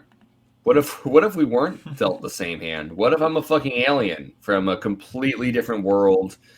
And the reason that I've wound up in this insane predicament is through a series of almost comedically horrible errors that either I, myself, or other people who I've chosen to allow into my life are responsible for. And like I've essentially damned myself to a world I don't even need to be a part of. And I guess like just that sort of there's kind of like a clash and a harmony, where it's like Genli and Azra. It seems like they're sort of like an odd couple in a way, where like you would think these two people have nothing in common, and yet they're the two people who have like gravitated towards one another in this very dire circumstance. And so I feel like there's sort of this like emotional, spiritual kind of like connection between the two of them in a way. But just the idea of Genli sort of having to reflect, like having to uniquely reflect on this idea of like, in a way, he chose to be born on Gethin, essentially. He's like reborn as a member of the society here. And it's just kind of like a cracking open of like what it means to be human, because that's also something that people say on Earth, where it's like, well, hey, no one chose this, right? Because there's only one world you could possibly ever be born into, and yet Genli, that we know of. Well, yes, but in terms of our like Earth society, but that's like something that we're gonna have to grapple with in potentially, possibly the not too distant future, where it's like, what about the first person born on the moon or the first person born on Mars? It's like, do they have a choice about the kind of world they live in and what their upbringing is? And so it just feels like Azra and Genli kind of represent this coming together of like two very, very, it's almost like time travel. Azra sort of seems to represent a very old world kind of human, where essentially they're like, hey, what can you do? Have to accept the misery that's cast upon us, because to deny the misery would be to go insane, because there is no alternative. You have to accept the conditions in which you exist, because there is nothing else you can do. And Genly's sort of like, that's not true. I'm from a completely different fucking planet. And yet, like, the two of them are never at odds. They're not ever fighting with each other. Genly and Azra, there's like a harmony between them. I think I've pretty much said what I wanted to say. It's all very like scattered kind of thoughts, but welcome to the podcast. Yes, but essentially, I just really loved how, like, on face value, how different they seem, and yet, like, they're the two people who are finding any kind of like camaraderie between one another in this place, and it's almost like a distance of time that they're breaching. It's kind of that it's like that space-time idea where, like, the 17 years it takes for Genly to get to Gethin, it's not just distance. It literally is a span of progression and time of their societies, and yet these two people are meeting and coming together in this way. Like, even in spite of like the horrible conditions of like the work farm and whatever. So this was a great way to end the chapter. Yeah, definitely. I think I like a lot of your thoughts on the discussion. Yeah, I think the other aspect of it is like, well, they're the only two people on the farm that like have the time and space right then to connect on that level. Like, nobody else is being allowed that opportunity. They're because they're all fucking dying. Because they're dying and they're working themselves to death. So no, it's a really beautiful scene, I think. I don't think they're being worked to death specifically. Not I mean, well. Genly does say that it does say that they are allowed rest if they are sick, and the work could be pleasant if they were fed and clothed properly. So sure, yeah, I guess that's. I mean, it's his opinion, obviously, but I don't know. I feel like. I mean, if they were it's not fed, the work itself that's killing them. Well, no, I don't. But that's not my point. It's not the work itself that's killing them. But yeah. Yeah. No, totally. I guess the only other thing about it too is like, it's sort of this idea of like predetermined destiny versus free will, where Azra's kind of like, well, hey, no one chooses to be born anywhere. No one. It's like, what choice did you have?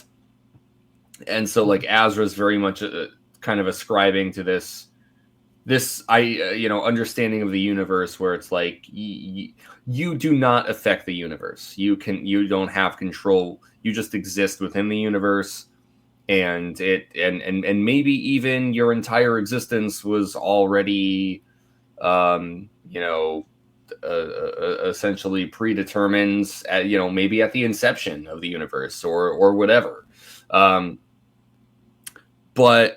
Genly, I think, is sort of representative of this kind of new age, like beyond that scope. I don't think Genly would really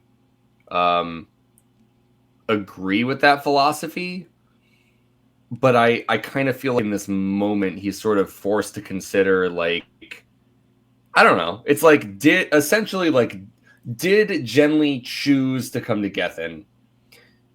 Or was he always going to go to Gethin? And I feel like for all the incredible societal and technological advancement of the Ecumen, right? It's like they have the naval ships, and they have the whatever that fucking thing is called, that can Ansible? Yeah, the Ansible. It's like they have things that to the Gethans is like beyond magic, right? Any technology sufficiently advanced? Arthur C. Indeed. Clarke. But I kind of feel like Genly sort of comes face to face with like an ancient sort of like this immovable kind of like principle of the universe, where it's like, okay, like you made a ship that can essentially nearly go at the speed of light, and you can communicate across distances, you know, in a way that's like separate from the speed of light. But can you determine if you have free will? Can you determine if you've chosen anything in your life? Or regardless of your advancement and your progression, are you just as much on a track as anyone else on any number of planets that you've discovered or not? One of life's greatest mysteries, isn't it? Yeah. So that's what I have to say about this chapter. I don't have... That's it. It only took us nearly 2 hours to get through all of it. Hour and a half if you include the break. It's all right. And our ramblings. Who cares about this other chapter, right? That's what happened last time. Who cares about the second chapter? Second chapter doesn't matter. Esteban followed him to the camp, broke him out.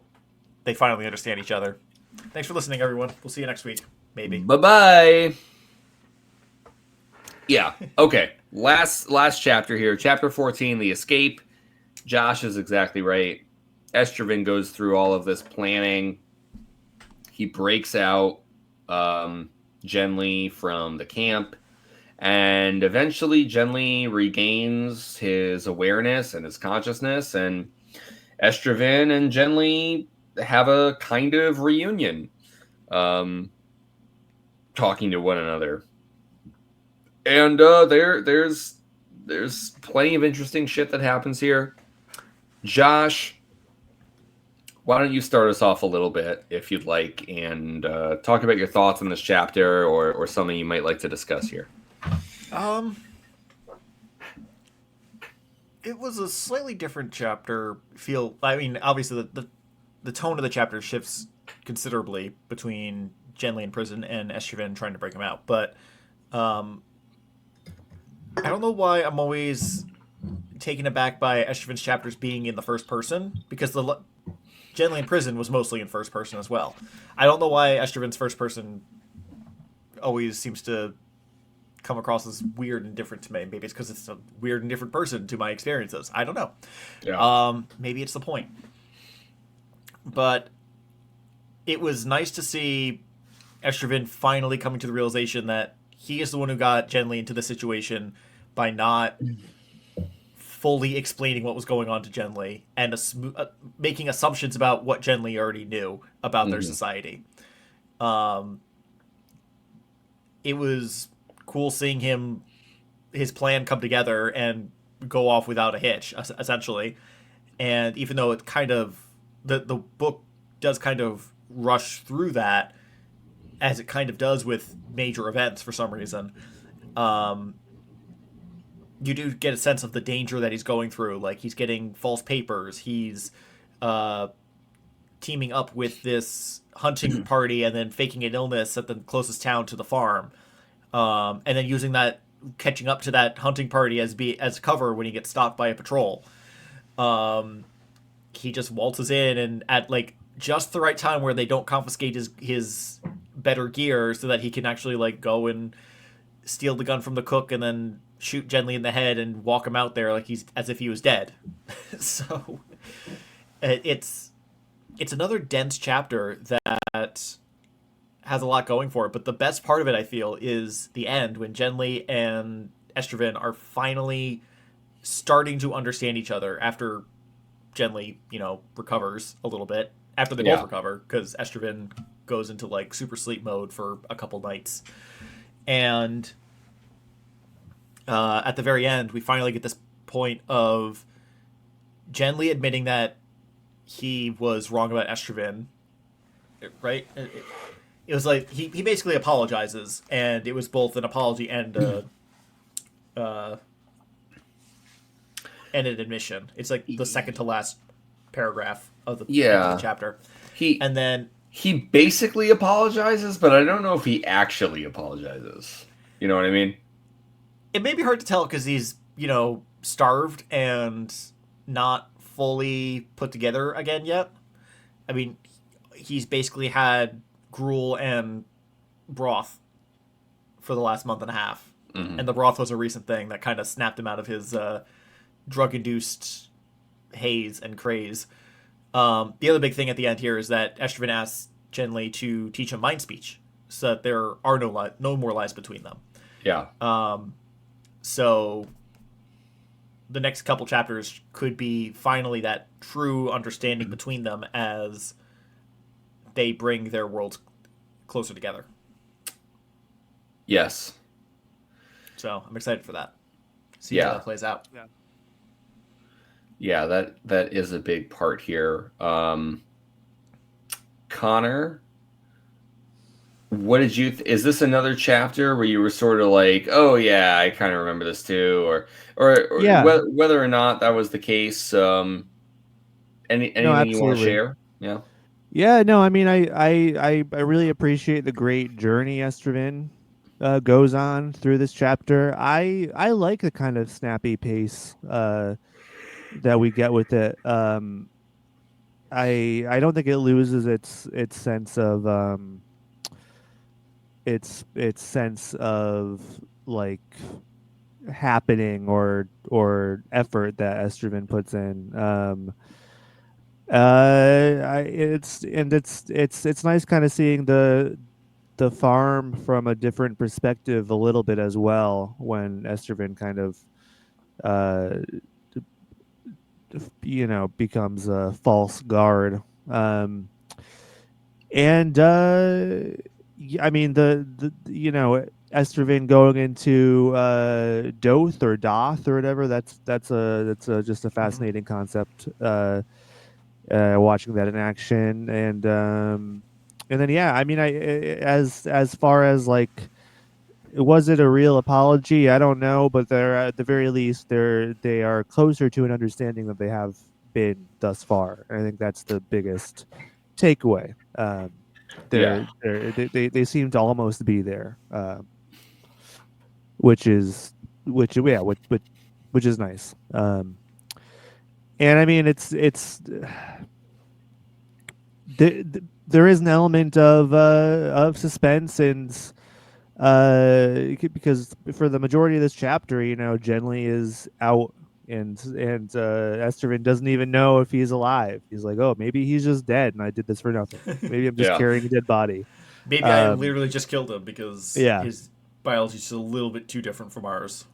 Exactly, yeah. And then he slowly he comes to, but he's he's talking bullshit. He thinks Estervan is a guard, is going to inject him with the drugs, and so it really is a process before they can talk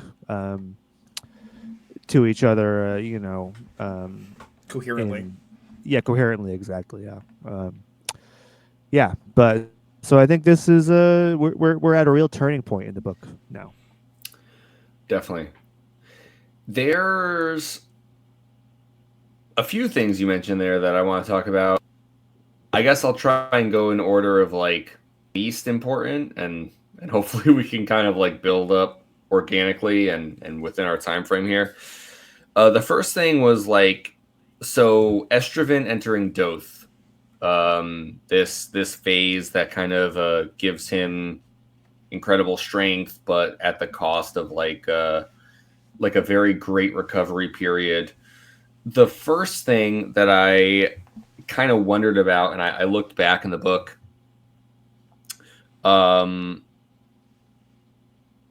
so page 83, I took a note. I'm not really even going to look at. I'm just looking at what I wrote down. But page 83, that's when Estraven was in the like doctor's office at Orgeron for the first time, and the doctor was like, "Why'd you do all that when you were in Doth?"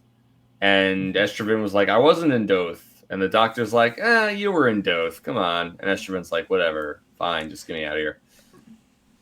I thought he used it a little bit to like row to escape. Maybe it was inadvertent.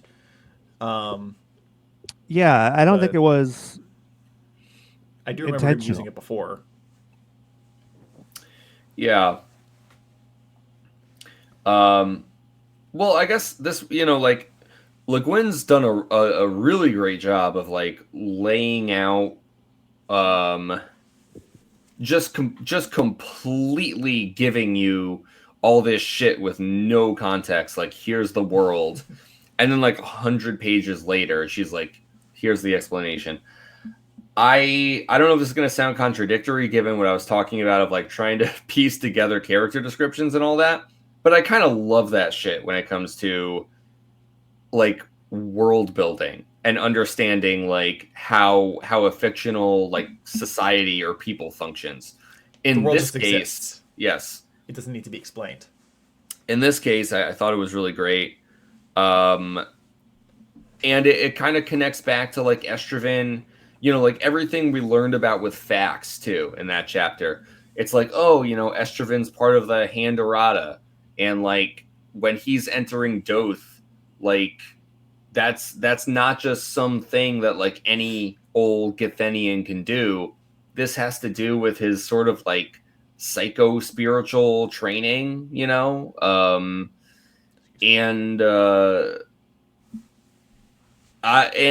I guess lastly, Connor, it makes me think of Miles Teg. It's like this whole sort of like an extreme trade-off of like incredible physical capability, and then it's like, oh, I need to eat. Like something like that is touched on in the Dune universe as well. So yeah, I don't know. I thought the whole Doth thing was cool. Man, what else did you mention? I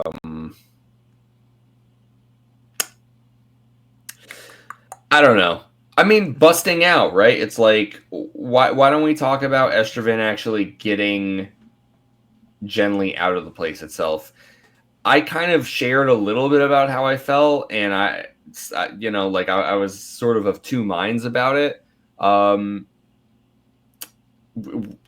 Did you guys have any such bump or conflict, or were you kind of just like, nah, I'm completely with it. Here's the escape. I don't know. I don't think I've had any real issues with it. It was very much just like act like you belong, and they'll let you do whatever you want. I don't, and it was so planned out ahead of time, or like he stashed all those supplies for the escape. He had a plan for like, all right, once we're out of the prison, let's ditch the prison garb, and we'll dress up as hunters, and that'll throw them off the scent. And he was all prepared for that. It nothing felt like it was undeserving. And there was a good explanation for just about everything. Like the guards were tired and lazy and just thought he was dead. They believed him when he said he was dead.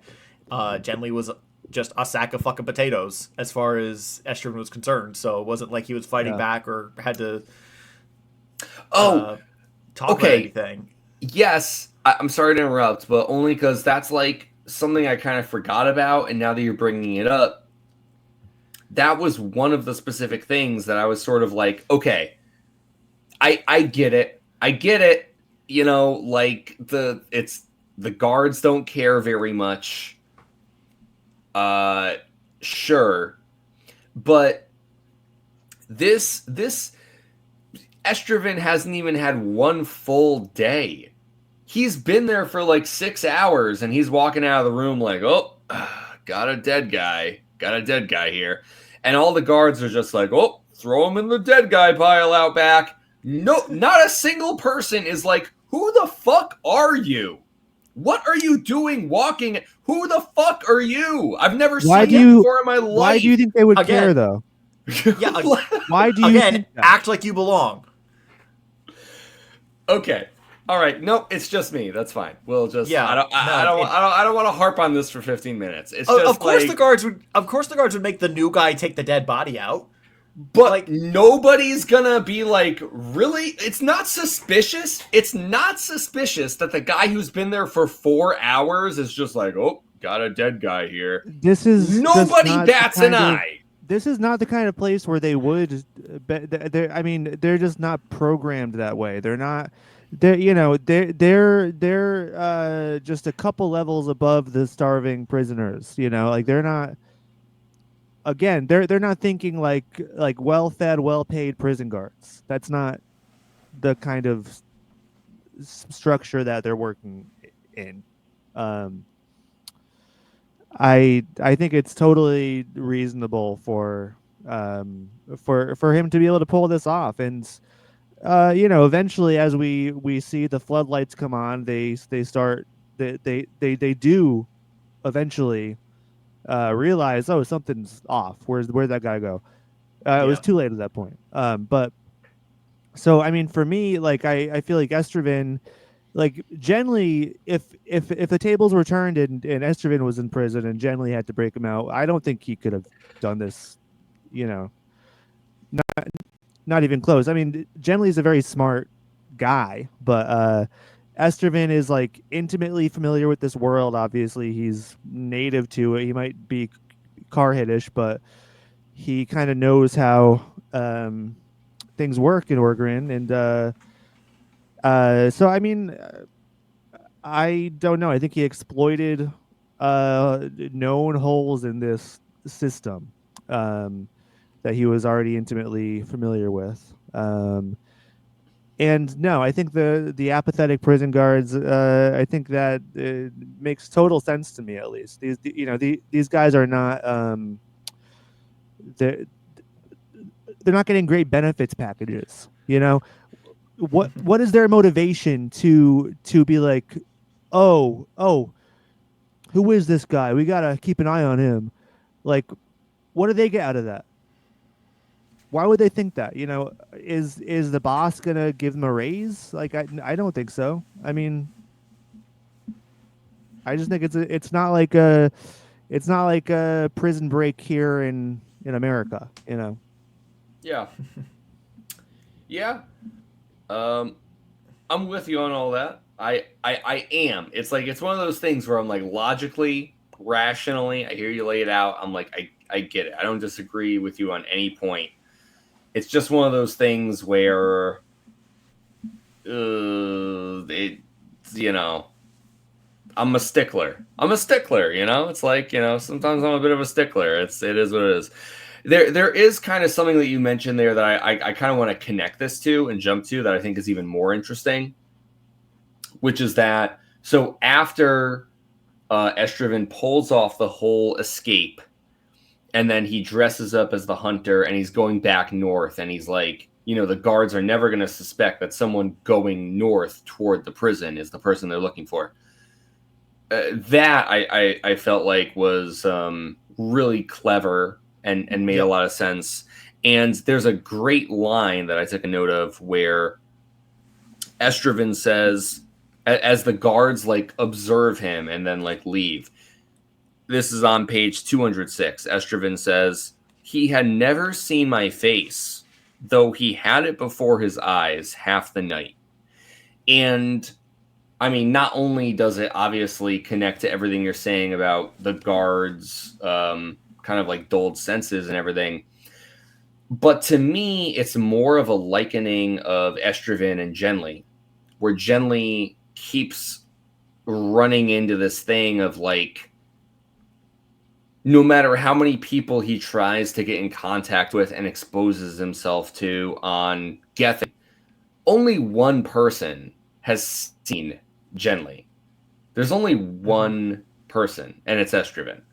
And everyone else that Genly's been in contact with on Gethin, they, just like the guards observing Estraven, if you can call it that, like Genly is equally as invisible in this society where it's not that people don't see him, they do, but it's that they there's like this fundamental truth about him that's completely overlooked because like the smallness of their internal world, you know, prohibits them from like seeing the truth.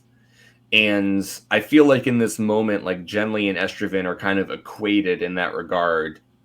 Even though Estraven is, of course, not an alien, it's like in some ways, Estraven is just as alienated and overlooked, even by people on Gethin, because like Estraven's the only one like awake enough or observant enough to see Genly for who he is. And so like he's dismissed in the same way as Genly is by these guards. Mm-hmm.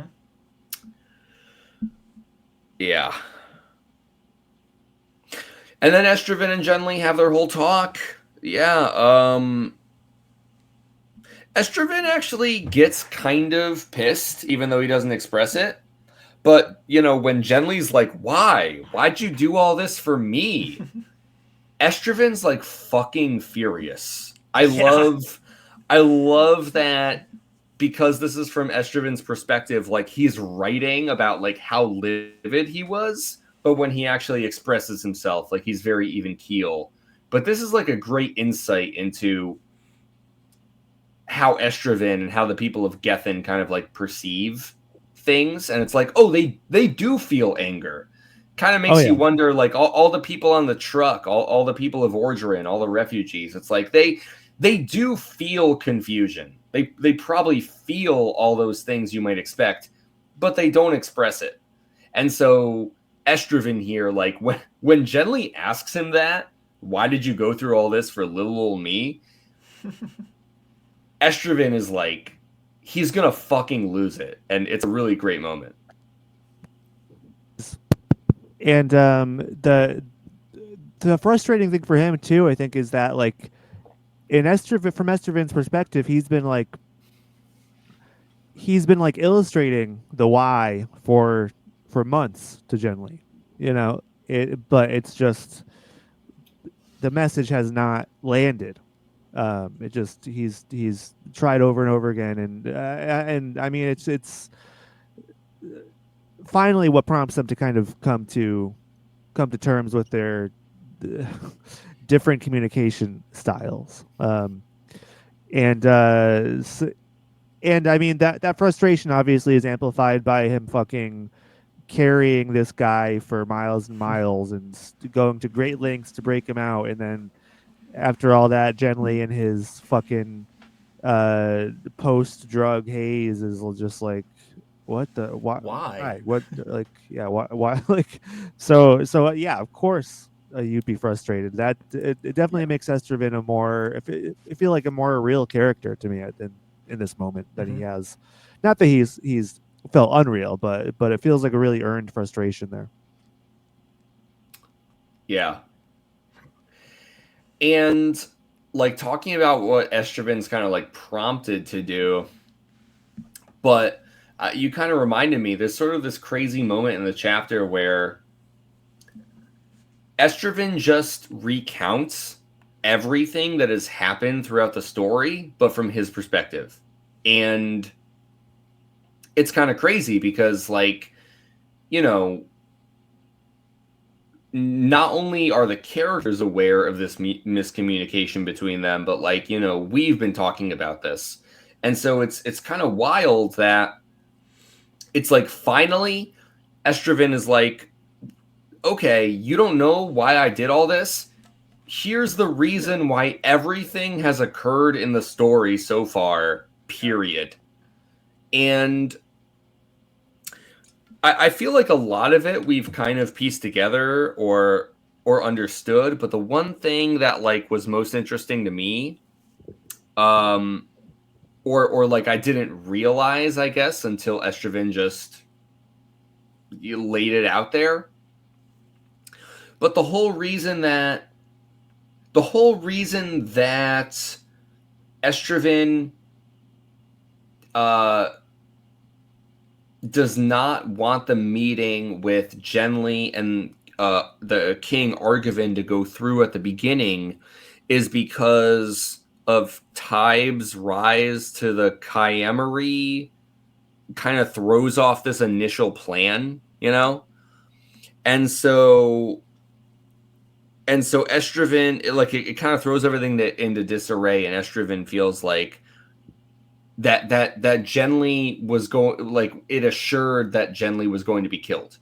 Estraven felt like if Genly went ahead with his meeting as planned, that Tybe, who was recently appointed in this position, is going to see Genly as like this different, you're different, you know, like, Mm-hmm. and just like Tybe doesn't have like the mental bandwidth to even like understand. He's just like, well, if he's just gonna get rid of anything that's different, and that means Genly. And so what this clarified for me is like one of the big inception points of this book is, and it's kind of crazy because Genly and Argivan's meeting still goes ahead as planned, but like because the meeting occurs within the wake of Estraven being called a traitor, I think that Genly is spared, and that's sort of not necessarily planned by Estraven, but because Estraven is like trying to stop the meeting, it sort of leads to this sort of unintended like sacrifice and saving of Genly. Yeah, And I found it. right, like, Yeah, I found it interesting when he was retelling everything. It's like you see where he did not have control, and he admits that. And this was probably the most prominent example of that, where he's like, "I didn't expect to get knocked down like literally the same night we spoke to each other, but that's what happened."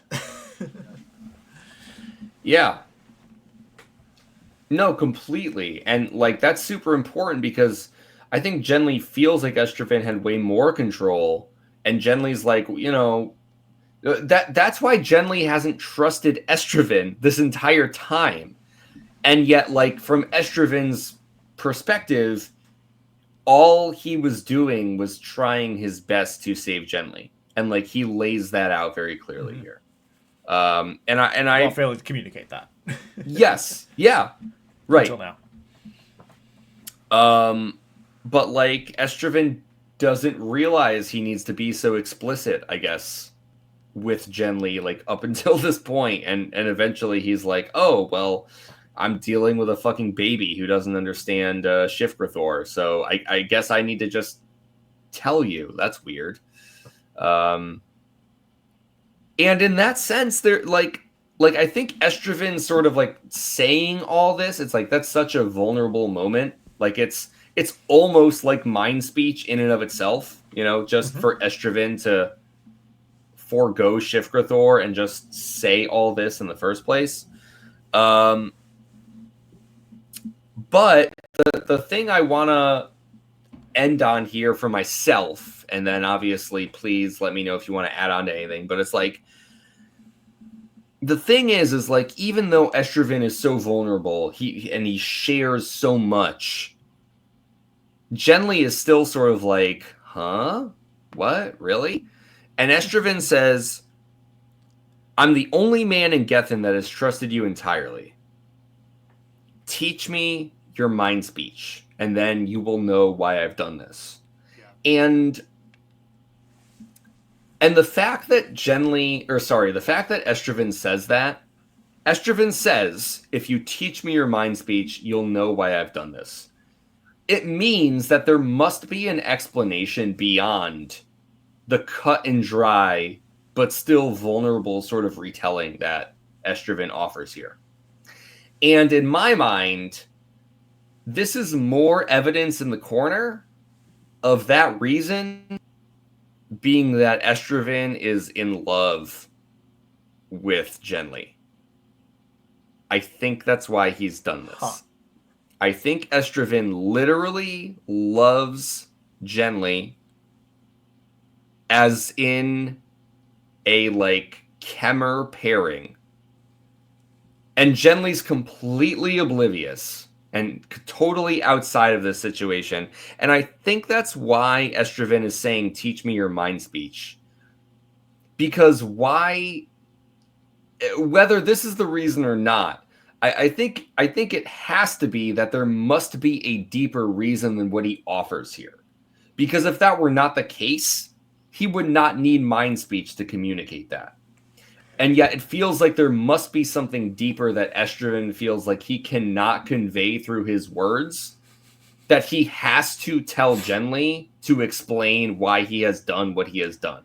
And I believe it is because he loves him in a Kemer vow way. I think I would be with Genly on that assertion, in that I don't quite see that. I see where you're coming from, but I don't think that's the reason. I think he wants to teach. I think he wants to learn mind speech so that he can convince Genly that he is sincere with what he has just said, and that he's trying to basically like, if you don't believe me, all right, let me prove it.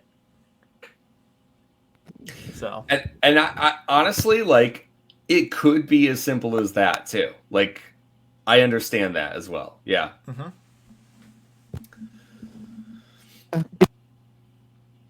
You're breaking up a little bit there, buddy. You should try again. There you go. I'm not gonna say anything either way, but yeah, you cannot lie during or using mind speech. So I think that is a big factor in them, in Estraven's desire to use it. I don't think, or you know, I mean, I think Connor is on something very interesting though. So we'll continue to see, but doesn't want to say say anything one way or the other, and then it proceeds to tell us one way. No, honestly not. I know. It sounds honestly, like it's not that simple, Josh. I don't think it's that simple. But yeah. So I mean, at the very least, bringing mind speech into the equation does it guarantees they're on the same page. You know, it should bring them to true understanding. And yeah, we'll see how easy it is to pick up mind speech. Because I've been trying for years and I haven't gotten the hang of it. Yeah, it's kind of funny because, like, when Genly was with Fax, you know, Genly was like, "Man, you'd be a natural mind speecher. I could teach you mind speech in 5 minutes flat." I wonder if it will be so easy for Estraven. But now, you know, given what we've talked about and what we've sort of identified here, my guess is that Estraven will learn mind speech within the scope of one chapter. But probably, you know, that chapter itself, of course, could contain several months. But I feel like with these next two chapters, my guess is that chapter 15, Estraven's just going to know mind speech. And then chapter 16, it's going to be some weird little fucking fable about some fucking bullshit. And then who knows? And then who knows what happens after that? You're starting to understand. Yeah. I don't know if the page count supports that particular assertion, but I also can't find it right now.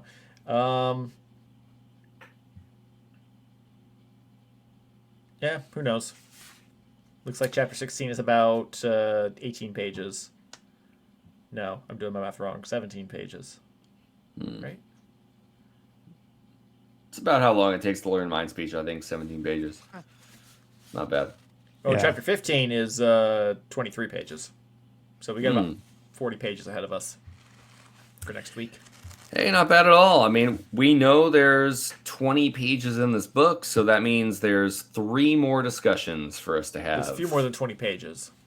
20 chapters. 20 chapters. There you go. There's 20 pages in this book. We do 2 pages a week. Yep.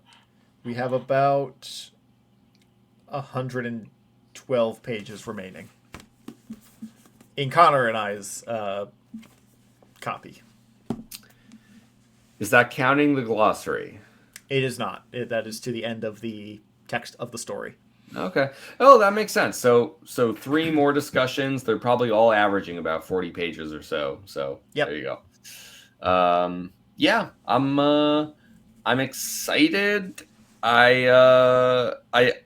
This section of chapters with Estraven breaking out gently and them sort of having their like heart-to-heart reconciliation here. This really made me feel like we're on the home stretch, you know. The development between these two characters and their relationship, it's like this, you know, this is endgame shit, you know. So it's cool after such a relatively slow burn to like be here and to feel like really all that's left is for major moves to finally occur, I think. And that's what I feel like we're set up for. So let's see what happens. Yeah, absolutely. Yeah. We are at a critical juncture. A nexus of sorts. A nexus, if you will. Crossroads. Indeed. A crossroads, which is funny because after we're done reading this, we're going to read The Road next. So it's going to be a crossroads into the road. I mean, after Catcher. After Catcher in the Rye and the Thrawn trilogy, right, Josh? No. And 1984, apparently. Yeah. I think it's going to go Thrawn trilogy, Catcher in the Rye, 1984, The Road. Well, maybe the Odyssey first. Things could change. Yeah, we could We'll do the into Odyssey Ulysses first. for all I know. Yeah, that's or we could go completely out of nowhere and just read the whole fucking Bible just because. Yeah, that's the crazy thing about this podcast. And that's when Chapter Chumps became a religion podcast. Yeah, gonna add Bible. You know what, Josh? Try me. I'll read the Bible. I'll read the Bible. Put it on here.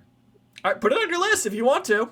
Yeah, you know what? Maybe I will. Maybe I will. There is nothing stopping you, except maybe the fact you don't remember how to get to the page. Well, and your work ethic. Well, not work ethic. Your I don't know the correct work term. Sorry. No, Josh, go in on his work ethic. Do it. Actually, I'm also going to second that. I think work ethic is pretty accurate. I'm not going to fight that one. So I didn't want to straight up call you lazy, but the way I reworded it kind of came off as more severe in my mind. It depends on like what I mean. Like, you know, come on. It's literally pinned in the Discord chat.